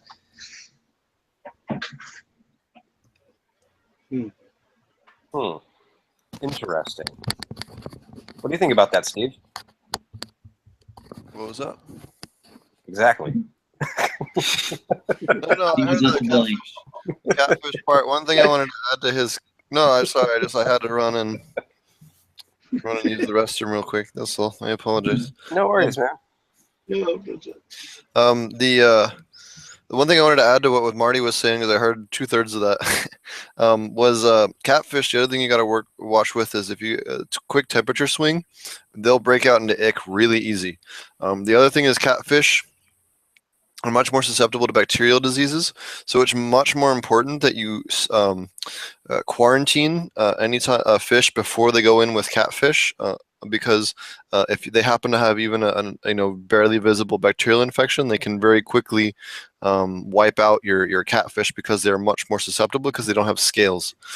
The other thing I would also say is that if you're dosing with any medications, say you do get a bacterial infection or something like that, and you go ahead and you disconnect your system, valve off your fish tank and treat your fish, or move your fish to a quarantine system, which depending on what you're doing and the size of the scale you're doing, catfish, you have to dose half the rate because catfish, again, because they're scaleless, will absorb medications at over double the rate as far as their blood level. So you always need to half dose your medications with catfish specifically. That also applies to eels, loaches, sharks, and rays, because you don't deal with those others that much in aquaponics, but occasionally you do. So basically, any aquatic animal that you're going to be giving antibiotics to that doesn't have scales, this rule applies. Okay. Yep. Right. Cool. So I'm gonna do Sharkponics now. That sounds awesome. I really want to do I am dying, and hopefully when we get this dispensary up that I'm working on right now, that I'll have more information as soon as, I think it'll be next week. I think we're going to have everything done for tomorrow. You might even see an announcement over the weekend up online. Man, if this show is tomorrow, I could probably do the announcement for it, but next week we'll probably do it if not. But I really want to do a stingray display tank in the showroom and do freshwater stingrays, like really nice freshwater stingrays. I've been dying to do it because sharks and rays put out raw urea, and when you have raw urea in a aquaponic environment, it works its way pretty quickly up to being plant usable. So That's interesting. yeah, they don't put out pneumonia. They put out urea and like more of a human or mammal type Also, waste. it's not a Yeah, so it's not ammonia. It's much different. So I'm real curious to do an experiment on a system with, like, low nutrient system. Maybe not even cannabis, just for fun as a display. You're from California. You can probably grow some kale. It's a hell of a lot of kale in Cali. Yeah, I don't know. I can't do it. In fact, actually, you want to see some cool ones? Go on my YouTube. There's oh yeah, don't let me forget about the YouTube apocalypse that's going on before the end of the show too. But we have the cool at Ouroboros Farms. I did a video. He has 2 kale that are 3 or 4 years old, and they look like Dr. Seuss trees. They're about 8 feet tall, and they're all bare stalks with little kale at the top. Oh yeah, cool. So that's pretty dope. Yeah, I saw that when you posted it a while ago. It was pretty cool. Yeah, we'll talk about the change in YouTube things here in a minute. Is there anything else you wanted to touch on, Joe? You've been an amazing guest so far. Is there any other topics you guys wanted to touch on? Do you have any questions for us? I mean, it was kind of cool having you ask us some questions that we can help you out on. Is there anything else that what kind of things do y'all think that research-wise should be looked at? Y'all have any research ideas? Just because we're always. We talked about the silica test and silica. Silica, I would love to see lactobacillus, and then later on, love to see some collegiate level studies on some of the stuff that you and I talked about, off air. Yeah. That I don't really want to get into on air. And some of the other interesting stuff that we're doing as far as increasing production in organic, cheap ways, and some of the organic isolated plant proteins that we figured out how to do. So yeah. The cool thing about aquaponics is it's so new, right? So there's all these doors open that we can keep on experiencing and learning from, and yeah, I don't really have anything else except for if there is anybody interested in aquaponics or aquaculture. Like I said, even if you don't go through K-State or Kentucky State University, just keep on finding out research out there and talking to people, because aquaponics is the shit. Agreed. I'll definitely be looking into that. That's very awesome that they have that course and all that stuff online. For sure. Yeah. Well, and thanks again for having me, y'all. It was nice meeting everybody. Was there anything else you said you wanted to get into your university? Was there anything else you wanted to say? I know you talked about your classes. Was there anything else about Kentucky? I can't get that out of my mouth. Kentucky State that you wanted to tell us about? We had a question from Chad actually. when you're done that question. Not necessarily. You know, I think I kind of touched on a lot about it. Yeah. I wanted to make sure you got a chance since you'd brought it up earlier. So what's in chat, Steve? Sure. So Scuba Steve asks, put a reverse saline repository viola. I don't know what that means. Hello, Scuba Steve. Level of mercury in fish farms versus wild fish is the same in the same demographic. That's why he's here. I guess that was a question. So I think he's suggesting that they study the difference in mercury levels in farm fish or fish raised in aquaculture versus wild fish. So aquaponic fish versus mercury. Yeah. Yeah, you know, I'm not exactly sure, but I'd bet for sure there's already information kind of like that out there. You know, in the aquaculture field, at least looking at mercury, maybe not so much in aquaponics, but you know, right. It's obvious that in the ocean there are a lot more toxins and buildups in the fish than there are in you know, properly ran aquaculture systems. Just by what the fish are eating, you know, they're consuming all these small micro, whether it's algae or plastic or whatever that builds up and bioaccumulates inside them, and these toxins. You know, if they're present in the environment, they'll be present in the fish. You could probably find out more information on that from researching fish farms, like farming fish, where they start, you know, like they're doing now, like basically what where their entire thing is they're farm raised cat, like they do farm raised catfish right down the road. They do farm raised tilapia right down the road. That's where you could get that information by checking out what their mercury levels are, as opposed to something that, you know, like the catfish in the river right here. That would answer. I think that's what you're saying the question was. And we got the catfish in the lake and the rivers and everything. So I might be able to find something out about that here locally. You know. Yeah, I would recommend, like he was saying, look into aquaculture stuff as opposed to aquaponics, and you'll find a lot more information and stuff. Yeah. When really you're looking at the same thing, obviously. Yeah, Google Scholar that stuff for real. You know, you really want, you know, research and backed evidence opposed to, you know, opinions. Opposed to some fuckhead YouTubers. Yeah.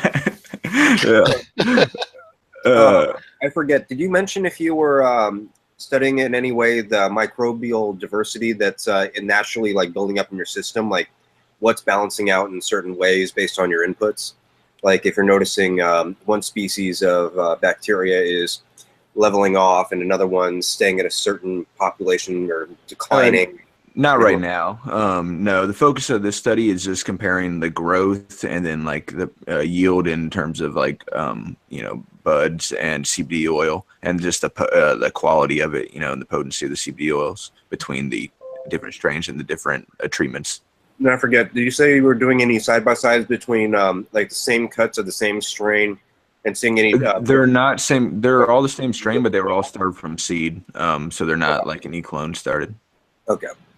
But are you doing anything to try and see like if there's an increase in terpene, or not necessarily terpene, but like CBD oil production compared to a soil plant in side-by-side or anything like that? Yeah. So that's after the plants are harvested, we'll send them away to get analyzed for their CBD content, and then, you know, compare the results. Nice. And who's doing your cannabinoid testing? They're still looking at that. I believe it's Green Remedy. That's one of the companies that we are working with for the hemp research. They're a CBD oil producer here, or processor here in Kentucky. Sure. So I'm actually going to say some stuff here that I don't know if I've said on the show before, and I only really mentioned in my class. So I might have mentioned it on the show. Back in Colorado, I worked with my girlfriend at the time, Jamie, anyways, friend of mine, but we're just don't date anymore. We did I was trying to remember the strains: Blue Hash, Shirley Temple, and I can't remember what the third one was. And all of them, we ended up running aquaponics and dual root zone versus soil outside. Same clones, same moms, same genetics. Same supplemental nutrient regimens as far as what they're being supplemented with. Obviously, the aquaponic one was scaled back, because the soil layer was shallower. And we showed across the board a 2 to 4% increase in CBD and up to a 18% increase in THCV compared to the controls. Wow, and that's the awesome. aquaponics, but we only ran the test twice, so it needs much larger data set and more research. But Yeah. it's Good preliminary work at least. yeah, Sure. yeah. And I was trying to control for as many variables as I could. Damn, Steve, if only you had a larger place where you could try this out on a larger scale. I'm working on it. You should really check into that. Well, I just wanted to tell him that that was some of the and then shit. You could sell these little boxes for $2,000 a piece. You guys are so mean. We're never gonna get a guest again. Everyone's gonna be like, we go on the show, and then like an episode later. No, but that'd be a really I'm playing Fish study. Ganja. You can do it from your phone. Fish Ganja Guy actually did a really cool side by side the other day with 2 different LED lighting companies and showed a flat out 2% increase, just based on an LED light being different. So based on a full white light versus the multicolor LEDs. In fact, I'd love to put you in touch with the Spectrum King guys. Those guys are awesome. Yeah, you said that was one of you all that did that, or was it? Yeah, the side by side was Fish Ganja Guy. Yeah. Oh, well, that's awesome. What 2 brands did you use, if you don't mind me asking? I use Spectrum King LED and Black Dog LED. Oh, Black Dog. Oh, actually, I think I read your results. You posted them on the cannabis or the aquaponics page. Yeah, I read through those. So I used, for the study, I had 2 different plants I was using for the comparison. One was Crystal Cookies #4. The other was Cross of the Titans, both cut off the same mom. Same room. I just had a panda film going down the middle to separate the light spectrums. So the only difference for everything, what's the spectrum? Everything else, they all got watered on the same day, same IPM, same foliar sprays, same fish tank, circulating the same water. And you said the multicolored ones did better, or the full spectrum light from Spectrum King, the bright white light. That one actually, I had better, not just vigor from the plants and yield, but I had 2% increase on each of those plants. Really? That's interesting. Well, I'll tell you, Joe, we've done 2 shows with Spectrum King, and you might want to look back in the Ponics catalog there and find them. The ones that said Spectrum King was the guest. The first one was back around 420, or right after 420, and the other one was 3 weeks ago when Fish posted the results of the side by side comparison, and they've definitely opened your eyes about the technology and what they're doing. It'll tell you can't get any more information than what you could get from those 2 webcasts that we did with Spectrum King. Brandon just laid it all out.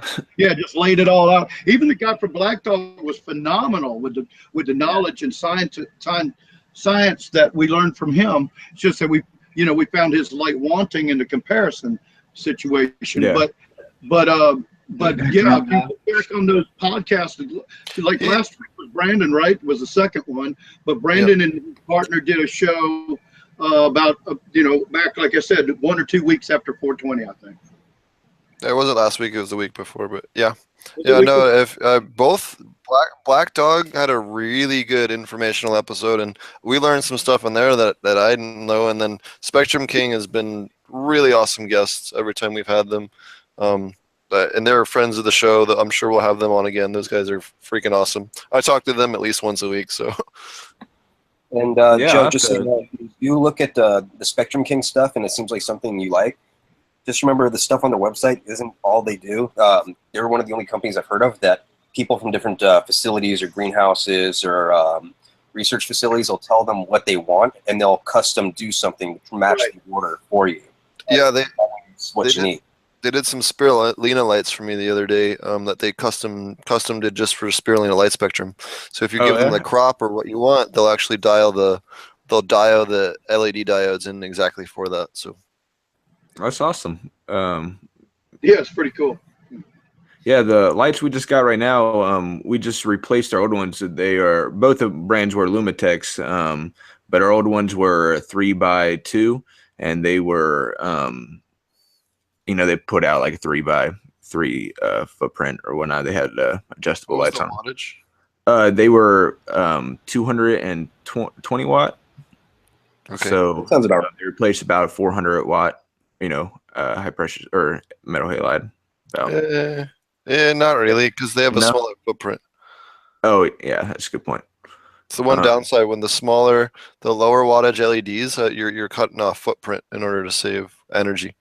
So yeah, that's one of the things we noticed. Even with the almighty Spectrum Kings that we like so much, their Closet Kings only really do about a 44-inch space. It will do bigger than a 3x3, but Well, is that the Closet Case 140 or the old Closet Case 100?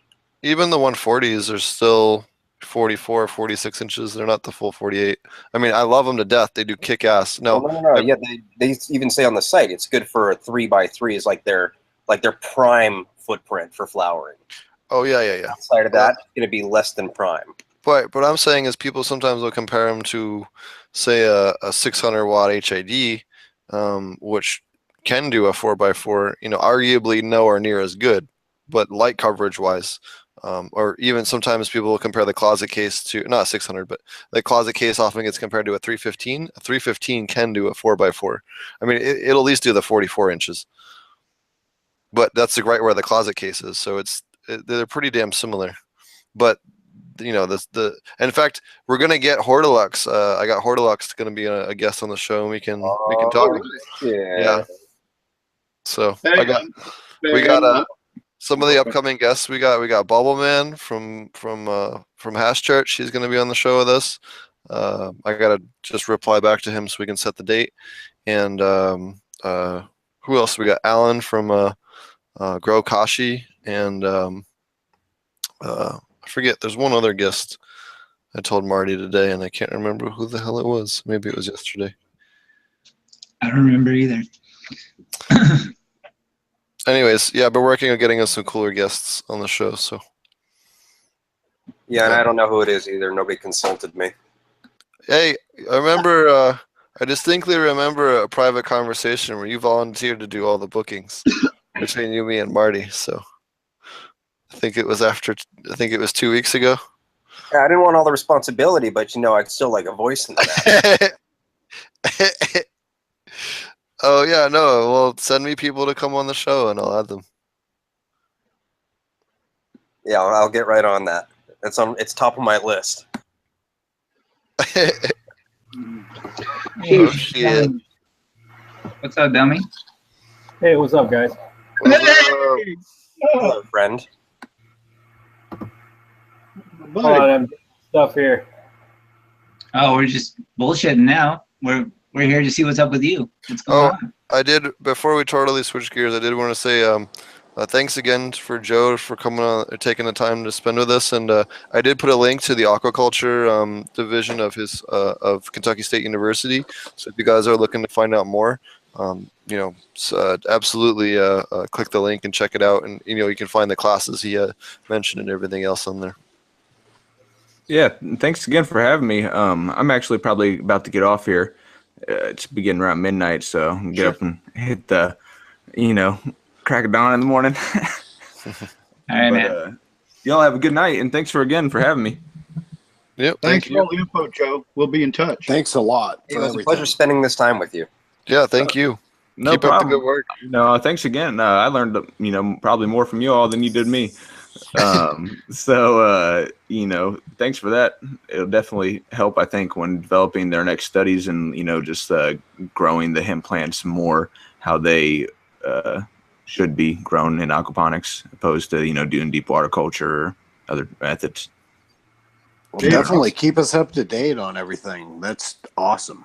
Yeah, at least one of our ideas can get into college, even if none of us can, right? Right? And if you want Honorary degree, right? if you want a place to come share some info and teach some aquaponics just on the side, we come to join ilovegrowingmarijuana.com. We got an aquaponics section you could post studies in or something like that if you wanted to. Okay, Even if cool. you're growing peppers, it don't matter. Yeah, right. Well, we also have a gardening section if you wanted to Or do that. Jamaican tomatoes. Yeah, most of our stuff we grow is food production wise. Right. But yeah, thanks. It's There's more a about spot for you. You're always welcome to come back on the show as a panel member and update us or just shoot the shit with us, whatever, man. You've been an awesome guest. Thank you. Oh, no problem. Thanks. And I'll probably be contacting you still, Steve, a little bit, and Sure. talking some things out with you. But y'all have a good night. You too. Thank you. Thanks for Thank coming. you, Take care, bud. What's new with you, Aquaponics Dumme? Haven't seen you in a minute. Not much, man. Same stuff, different day. Speaking of college, I actually I'm just now matriculating at University of Maine, so I'm pretty excited about that. Nice. Awesome. Going to weed college? No, we environmental science though. So I don't know. I think I'm gonna revise what I'm actually getting a degree in, but exciting stuff for me anyway as an old man. That's cool, man. Congratulations. Awesome. Never too old, brother. I did have one guest update. BrayneGro has been off doing some kind of work training thing. He will be back. Nothing happened to him. He's doing great. He just won't be around for another couple weeks. He's on hiatus. Yeah, so might be another week or two before he's back, but he is doing well. So Cool. all right, I had a couple of topics I wanted to throw out there before we get into what everyone's been doing. I got a couple bones to pick.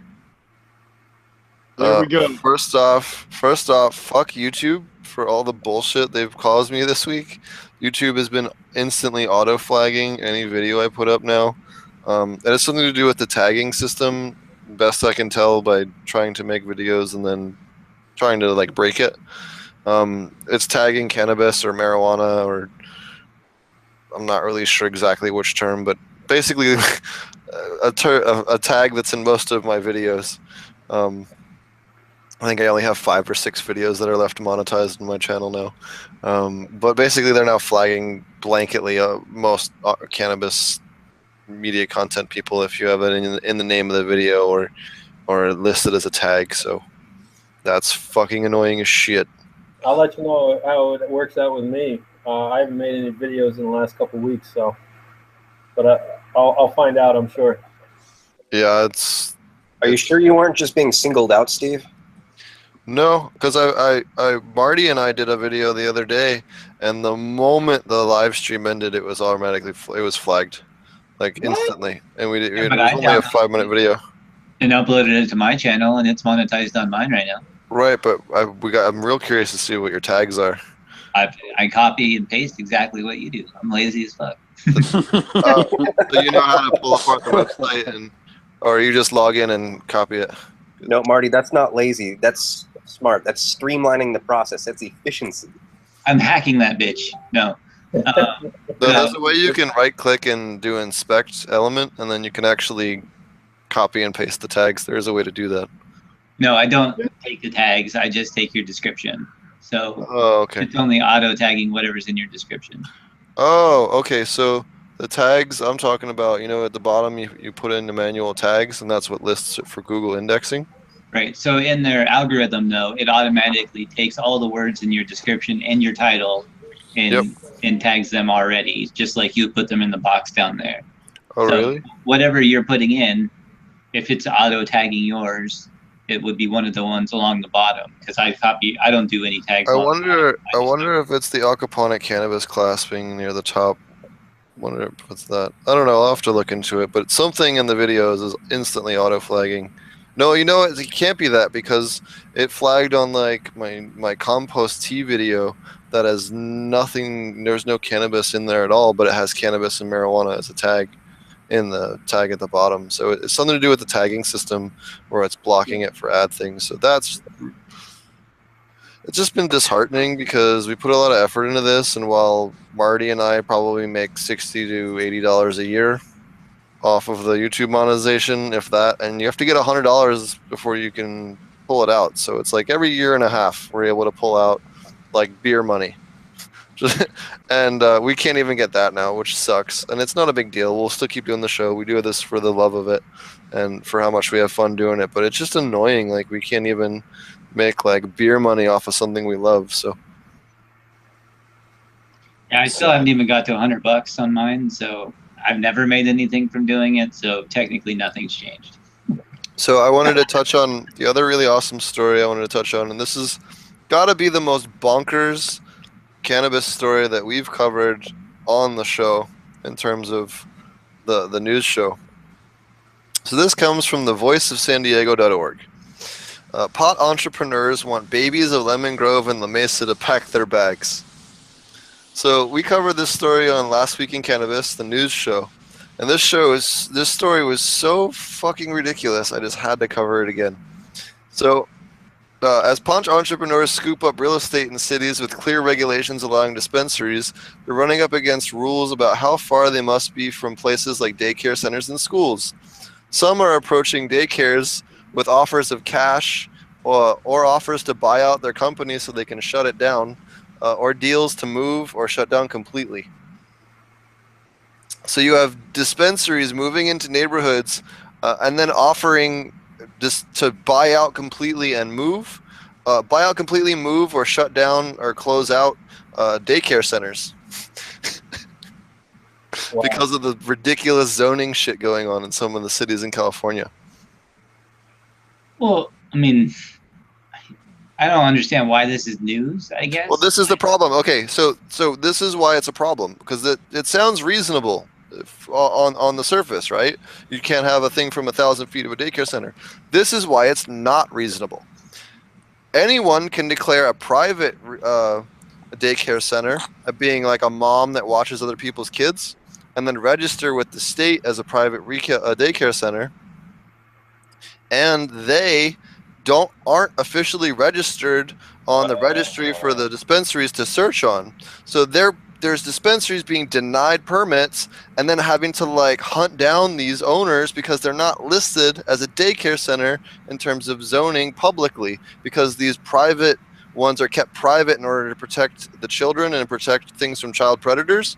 So they're directly butting up against this child protections law, which makes a lot of sense, but totally throws a wrench in these dispensaries. There needs to be a private dispensary registry where maybe only applicants going for a dispensary application can view it, or something like that, or shit, do it through a county clerk where only the county clerk can see it. There's got to be a solution to this. But the fact that that's what these people are running up to, and then that's the reason why they're having to go and offer it is just crazy to me. Like, this is, yeah, I mean, I guess like the regulations I don't agree with. Like, I don't understand how it's news that they're trying to do that. I mean, this happens all the time. Like, people buy out people to get their property, or do something different with the business next door, or like. Well, the thing that's crazy is why business. Like, why the fuck does this? Like, how is that shocking to you that they would do that? Like, no. It's shocking to me that they're allowed to do it with these stealth daycare centers that aren't publicly listed. That's what's wrong. Right. No, I get that, but I mean, like, if you do the way the article reads and the thing reads, it's like they're trying to force them out. Like, it's a bad thing. Like, odds are these people are making bank and opening up their business somewhere else, but really probably doesn't matter to them. So, yeah. And the same thing happens all the time with other businesses. That's the part that I think is like if somebody wants to do a big development and they want to buy out grandma's house so that they can build a shopping mall, they go offer her a bunch of money so that she can buy a house somewhere else and move. This is like regular business shit. So why is it being demonized just because it's cannabis? Like, that's the part that's fucked up to me. Probably because it has to do with childcare and single moms that have trouble getting childcare. Yeah, we Yeah, definitely shouldn't give them any money. Even then, they have to Yeah. allow equal opportunity. The problem is that we're not protected by the Constitution. Those single moms probably smoke weed too. Shit. Yeah, single moms smoke weed. Absolutely. That's true. Everybody does. Yeah, so I it just think says, that it doesn't make any sense. Yeah. so it Go says ahead. a few of these folks have worked with the dispensaries and accepted offers, and businesses have disappeared. We'll then get a document from these daycares saying that they're no longer in business. That's happened a few times when a new dispensary opens. So, Well, what do you expect them to do? Just be like, oh, well, these hundreds of thousands of dollars we invested in opening a dispensary, we'll just piss it all away because there's a daycare center down the road. What do you expect a reasonable person to do in that situation? And right. again, these people accepted the deal. It's not like it's forced upon them. They're not sending over, like, maybe if they are doing that, if they're strong arming them, then that's a deal. But if you're just offering them money and they're accepting it, what's wrong with that? Like, you talk about single mothers or whatever, like they're getting money. Like they'll probably even, if you're talking about the single mothers that go to the daycare, they're probably going to get a better daycare center because they got so much money from the pot growers. Like, who's losing in this situation? You know what I'm saying? Like, They might have moved them a mile down the street, but they got 10 times the building and a brand new, beautiful facility for the kids. Right, and they're going to offer them bank, right? I mean, why wouldn't you? If you are hundreds of thousands of dollars invested in opening your own dispensary, only to find out there's a stealth daycare grow 2 blocks away, I mean, that's going to be your natural reaction, is to be like, hey, let's open you up somewhere else. You know what I mean? And I think a lot of cannabis growers would be perfectly fine with that. And since it says in the article, it says they accepted upgrades. Yep. Yeah, accepted, not forced upon. You know what I mean? I don't see a weed mob going over there to enforce it. So. What was it, a week or two ago, we were talking about the dispensary that was giving out free weed to people that were bringing them a full trash bag of waste from the side of the road. So yeah, it's Portland. Look at these awful stoners cleaning up their neighborhood. You don't want to set an example for the kids. I wonder how that all worked out. Worked out just fine. It was in Maine, I thought. They do it in Portland consistently. Oh, okay. Yeah, it's pretty cool. How cool. Yeah, I'll have to look up what dispensary. Reading about that, actually. Well, Dummy, so what we've been talking, you hadn't been around when we talked about it, but there's been some controversial stuff going on in Maine's cannabis laws, hadn't there, that you might be able to enlighten us on a little bit? Actually, I know very little because right now it's like they don't know what the hell's, nobody knows what the hell is going on. Still that way, okay. Yeah, Maine's still a clusterfuck. Wow. I mean, I can tell you what the laws are now. Oh, Ganja Guy's got to run. Do you want to plug your channel real quick, bud? Yeah, on Instagram, it's just Fish Ganja Guy. Same here on YouTube. I just put up a new episode the other day, just kind of a walkthrough of my system and a quick look at how all the plants are doing. I'm on day 33 of flower. So everybody's at that we're all budded but still skinny phase where you have a little anxiety on, God, I hope they don't keep looking like my Christian Bale from The Machinist and actually help up a little bit. But yeah, it's going well, man. Other than that, thanks for having me on again as always, guys, and I will see you soon. Take care, bud. Later. Good chatting, buddy. Good night. All right. Sorry to cut you off there, Dummy. Honestly, I'm kind of high right now, so I don't know what I was talking about. I got the munchies like a motherfucker. I'm mowing down on a Pop-Tart. Sounds delicious. It really does. Pop-Tarts on fine china. I will say, how many viewers we got? We got 9 viewers right now. I have some alpha chemicals, potassium sulfate to give away tonight. Awesome. Organic sulfate of potash.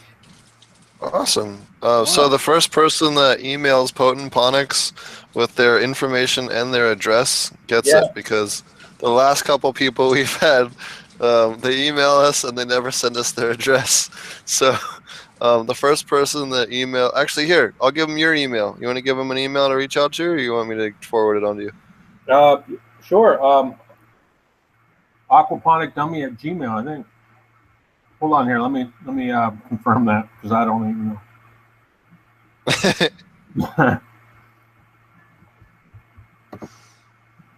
Oh, it's Aquaponics Cannabis at gmail.com. So it's Aquaponics with an S, Yes. Cannabis Yep. at gmail.com. So Right. email Aquaponics Cannabis at gmail.com. First person that emails him a name and address will get Alpha Organic chemicals, product. 5 pounds.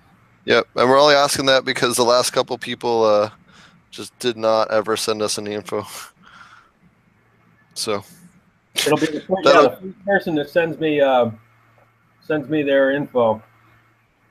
it doesn't have to be a real name. You can use a shipping name. That's fine. Or I you just email you. It's mine. Yeah. it's 5 pounds of alpha chemicals. Well, we'll write on the thing that guy who grows weed.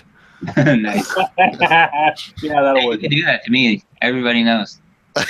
Fun.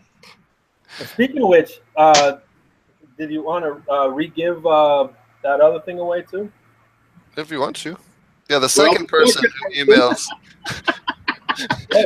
Done. We had different prizes depending on which spot in queue you are. And, well, it was Make it easy. a kit for your resin there. Marty had to bounce. Marty's Bye, Barney's YouTube channel is AP Meds. He also has a Patreon over at AP Meds, and him and I will be doing a class up here on the 19th and 20th of August. So be sure to check it out if that's something you're interested in. What was that other prize last time? Oh, that was the last prize that nobody ever collected was the Rosnier Toolkit, $49 value, and it's a great little kit. So whoever's the second email that I received with I just need a name and an address, and tell me say something, give me something. So I watched it on Growing with Fishes. Or some Yeah, shit. that'll work. Yep. I want to win the prize. So, well, yeah, I want to win the kit, or I want to win Yeah. the tap toolkit. Yeah. Show me the money, or I don't know, something. Well, if nobody Send emails, nudes. No, just kidding.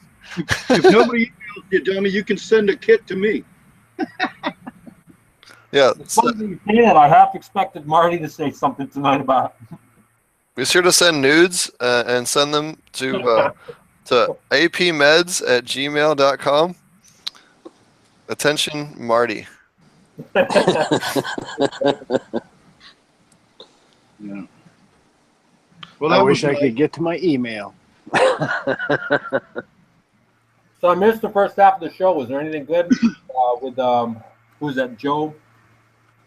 Yeah, it's pretty cool. I guess they're just getting started doing aquaponic hemp research down at Kentucky State University, so that was really cool. Nice. Just got talking about the setup, and right now they're just doing a base DWC, no added nutrients versus soil. Nice. So they're just adding potassium hydroxide and calcium carbonate, I think you said it was. Yeah. Because we and he And you know, they've done DTPI. vegetables for a while, but they're just now getting into the hemp.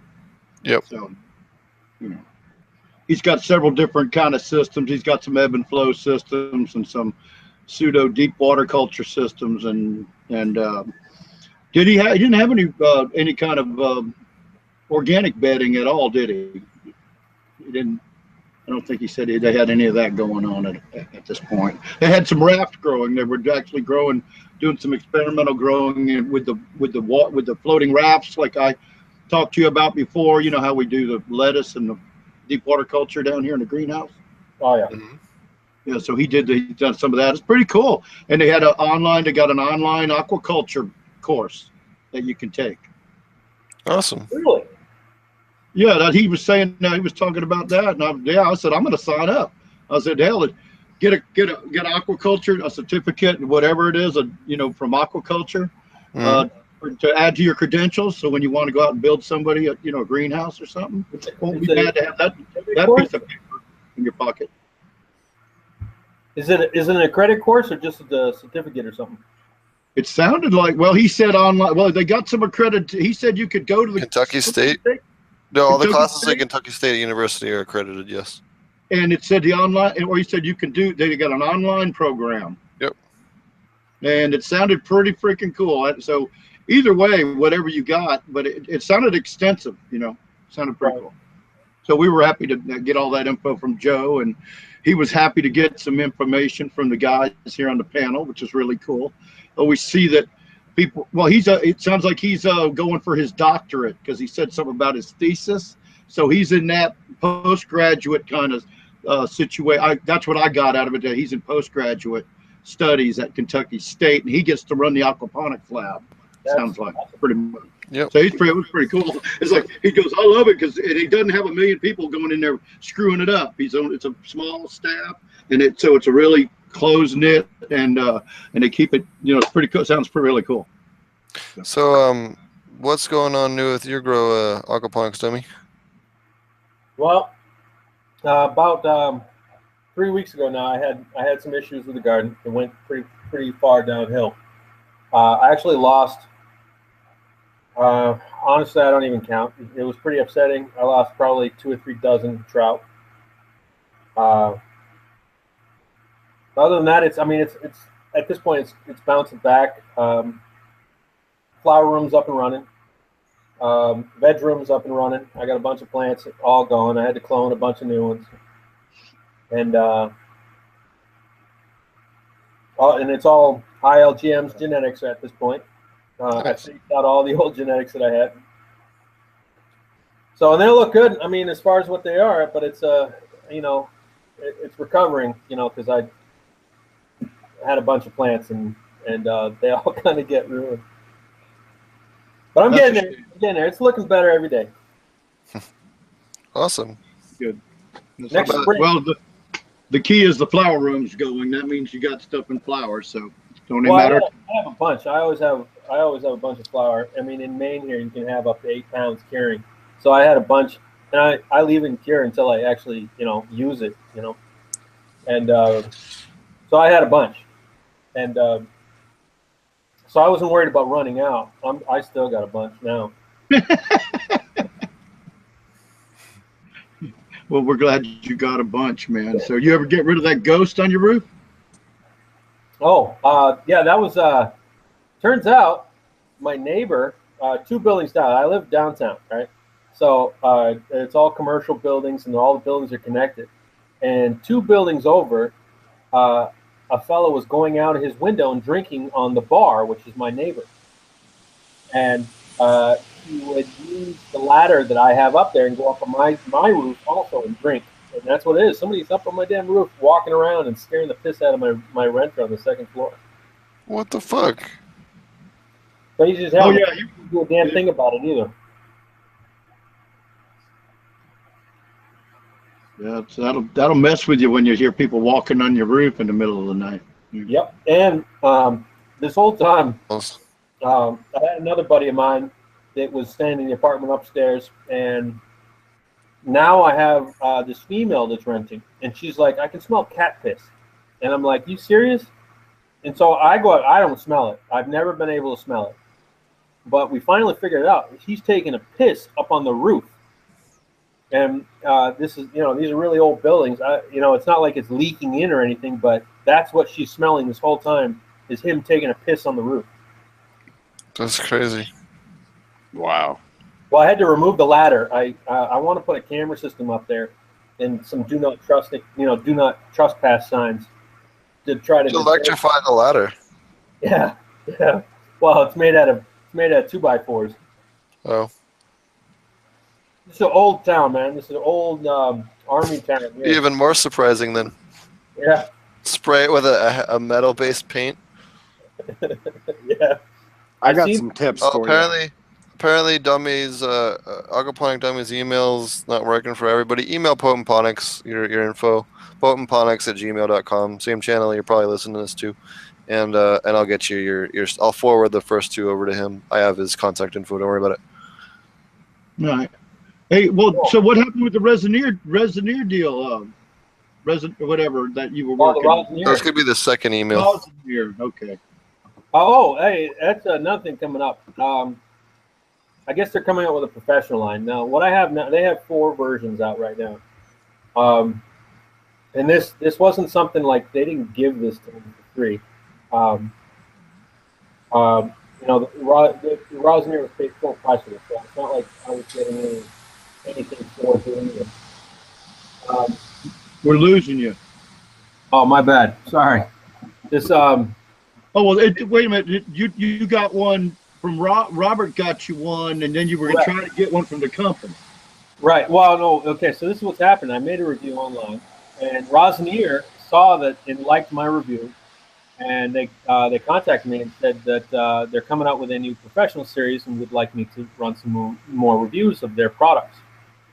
And so I'm hoping, if everything works out right, I should be getting, which I will be getting for free. But I only push products that I really believe in.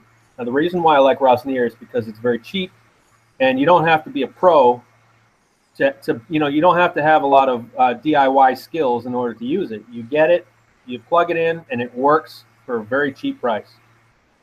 And I actually had a little bit of issues with it. I was trying to help a female out, and she was like 90 pounds. She was on one of the forums that I'm in, and she couldn't figure it out.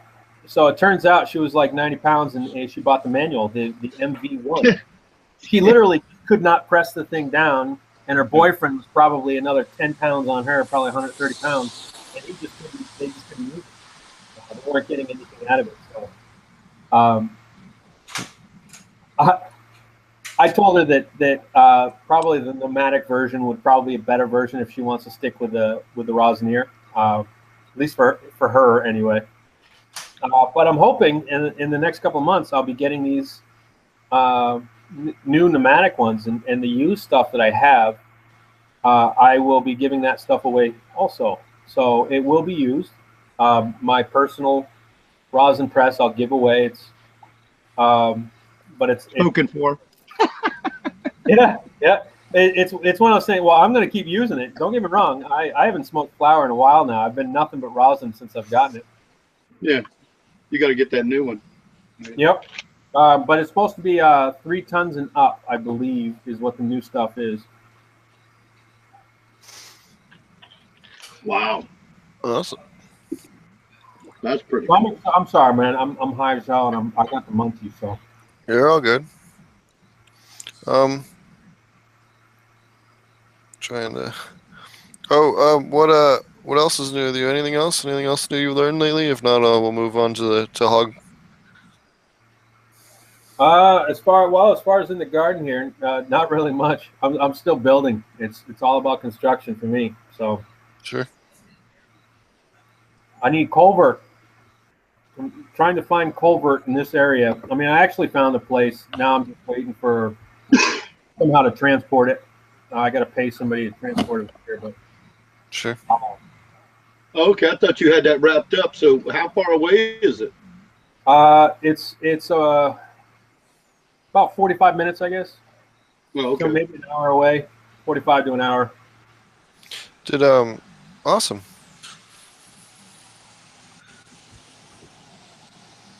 So we had the first guest, Dave. Looks like he won the first thing. We're still waiting on a winner. We had one person. Oh, I guess he left out the first guy. Left out the last part of his thing there. Scuba Steve, you did email me, but you did not include an address, so it doesn't work without an address. Scuba Steve. Okay, he just sent an address. All right, we got both our winners. All right. Scuba Steve and a guy named Dave. Guy named Dave. Hold on here. Let me get. I sent him to your Facebook, so you got him.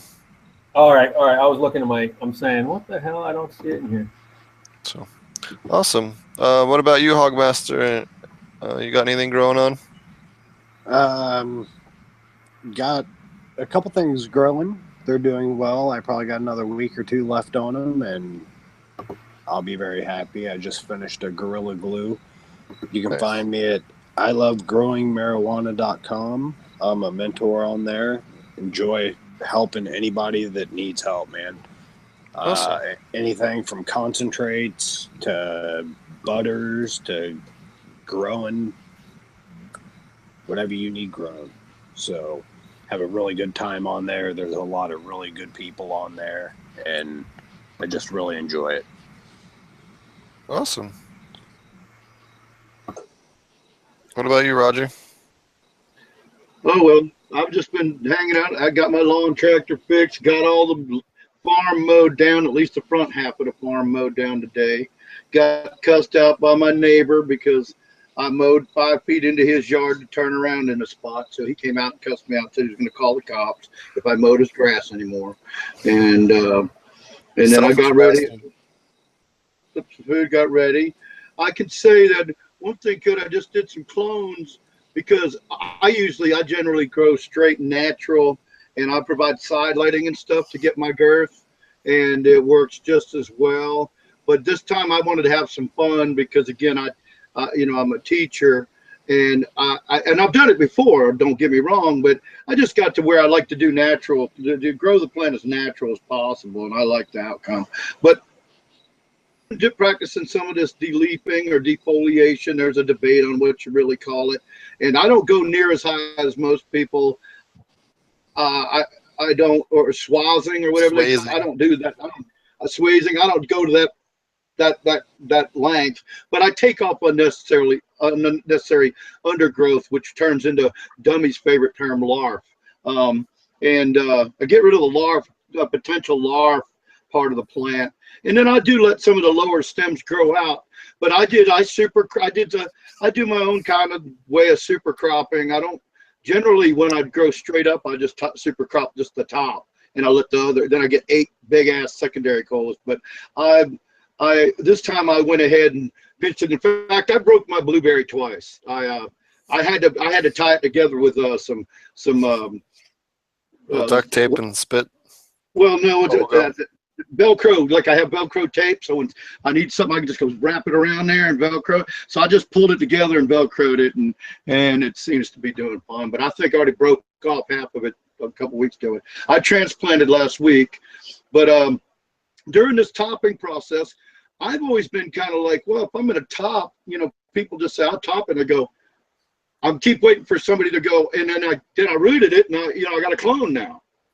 It's like, well, I top it and I throw it all away, and I'm going, well, why aren't you rooting it? So I rooted some tops, and the only one that failed was the pineapple haze because it got too woody, as we all know, or as expert growers know. You don't want to really try to clone woody plants. They'll clone eventually, maybe, but you don't want to give a lot of nutrients to your mothers, and you don't want a lot of nutrients and nitrogen making the plant woody.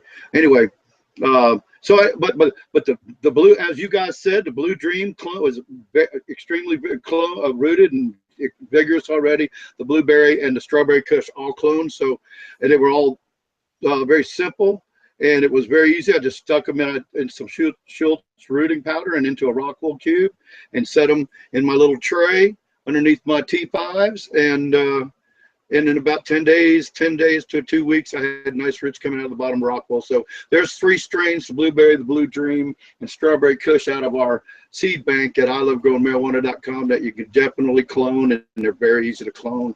Blue Dream's known for that, being a cash crop, but a pretty damn good yielding plant, fast finishing, and as you guys said, Marty said one night, very easy to clone. It's like, you want to grow a bunch of really good weed the first time you grow, get some Blue Dream, right, Steve? I'm up to 13 strains from I Love Growing Marijuana, and I have not found one yet that has disappointed me. Now, he's one of our best customers. I mean, I couldn't even believe what he said. Well, I've got 13. So he's ordered 5 different strains of seeds, 13 different strains of seeds from ILGM, which is really cool. And Hogmaster's also tried our CBD oil, and Maybe you want to now that you've had it more than one day, you want to say anything? Your mom and dad are using that, aren't they? Yeah, absolutely. And about every 2-3 hours, they're taking 2 or 3 drops, and they're old man's off his Oxycontins and mom's off of her morphine. They're still taking it, but they're reduced down by half in the last month. So it's been working well for them. And that's a 5% oil that we sell. Correct. Yeah. So that was really nice to hear that I was able to personally know someone and that tried out the new product. It's a new product that Robert put out, but that tried the new product and even has his parents using it. And they got to be in their 70s. Yeah, and I actually had to use some the other day because I got pretty high and I had to sober up, and I took 4 drops and it sobered me up. So there's a new one. Shit works great. You sober up. Take CBD oil to sober up. It really is a miracle drug, isn't it? It works. I'm not kidding. Yeah. I just wanted to ask because I hadn't heard much about that lately, and it's always nice to hear. You know, I talked to my parents about this stuff, and they're not in chronic pain or anything, or having to do a lot of pharmaceutical in it there. And they sweat they'd never try it. Yep. So it's kind of cool to hear somebody's parents are trying it, So. Well, actually, they watched the Phoenix Tears Rick Simpson story, and my mother's went through cancer and all that, and she's actually willing to try it. And I was shocked. It's like, this is something you're going to want to do right before you go to bed, because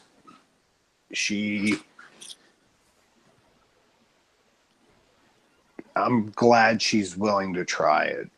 I just don't want it to scare her. So we'll see how it works. Well, that's good. That's an interesting story, though. I'm looking forward to seeing how all that works out in the long run. So I don't have anybody else. Me too. I don't know anybody else that's claimed to have bought it. I mean, I see it occasionally on the forum. So yeah, but then I ain't doing much. I'm just I'm doing my little grow and doing my teaching, and we're still trying to get our network going. But it's been kind of on hold because there's been a lot going on here, a lot of things here on the farm, and well, you're on a farm, so things break, and when things break, you tend to not be able to really get on the computer and do concentration you need to do to it. I'm going to need about 3 days, about 12 to 16 hours a day to get the telephony network up with our live chat and everything that we've got. We got everything. I figured it all out, and we got everything ready to go, and a lot of good mentors to man the ship, and we're going to have some interesting categories, including a free veterans category where veterans will be able to talk with other veterans. We're going to provide that service for free. We are going to do some premium chat where, people at crisis and stuff be able to call up and get a mentor on the phone and get an answer right now, kind of a little pay per minute kind of thing, which is we had a lot of good feedback from all the research. And then we ran into some technical issues, and it was hard to get the right software solutions that allowed me to sync everything up, because you got to have the clients be able to come and get in touch with you. You got to have the clients be able to either pay or not pay, but then you got to have the clients be able to make an appointment, and then the email has to be put in there, and then the email has to be sent back so that the mentors and the staff know that there's an appointment, and then you have to be able to keep track of how many times who's doing what and talking how long. Like if Dumme was manning the phones and a guy calls up, we decided to go with a subscription thing. But if Dumme's on the phone and somebody calls up, we got to know how long did Dumme talk to the guy. If the guy buys a 60-minute block, well, to a minute, originally we're just going to go by minutes of credit, but then I broke it down to where we're going to have, like, you can still get a quick, and there's a lot of information. I think you can get 10 minutes. We're still going to have a quick 10-minute thing. You can buy up, pay PayPal, and you can talk to us live for 10 minutes. We're going to sell 30-minute and 60-minute appointments where you can make an appointment, and then you could buy a membership in it and do all like that. So you'll always have an expert on call if you want it. And I think from the feedback I got, the fees that we've tested aren't that dramatic, but that's about all I can go into it right now, except that I just busting at it trying to get it done, but I've had a lot of hard times the last month or so, and a lot of my staff has been, not always around, or even like my long lost partner. I won't mention any names, but I have a beloved long lost partner that's been going through some stuff, and he's really my rock to lean on, to kick back ideas and sound off with and get me motivated. We're going to get it back together, and we've got a bunch of stuff in place, and if that long lost partner's listening out there in the big world, we got money in the account from the affiliate account. There's money, we've made sales. So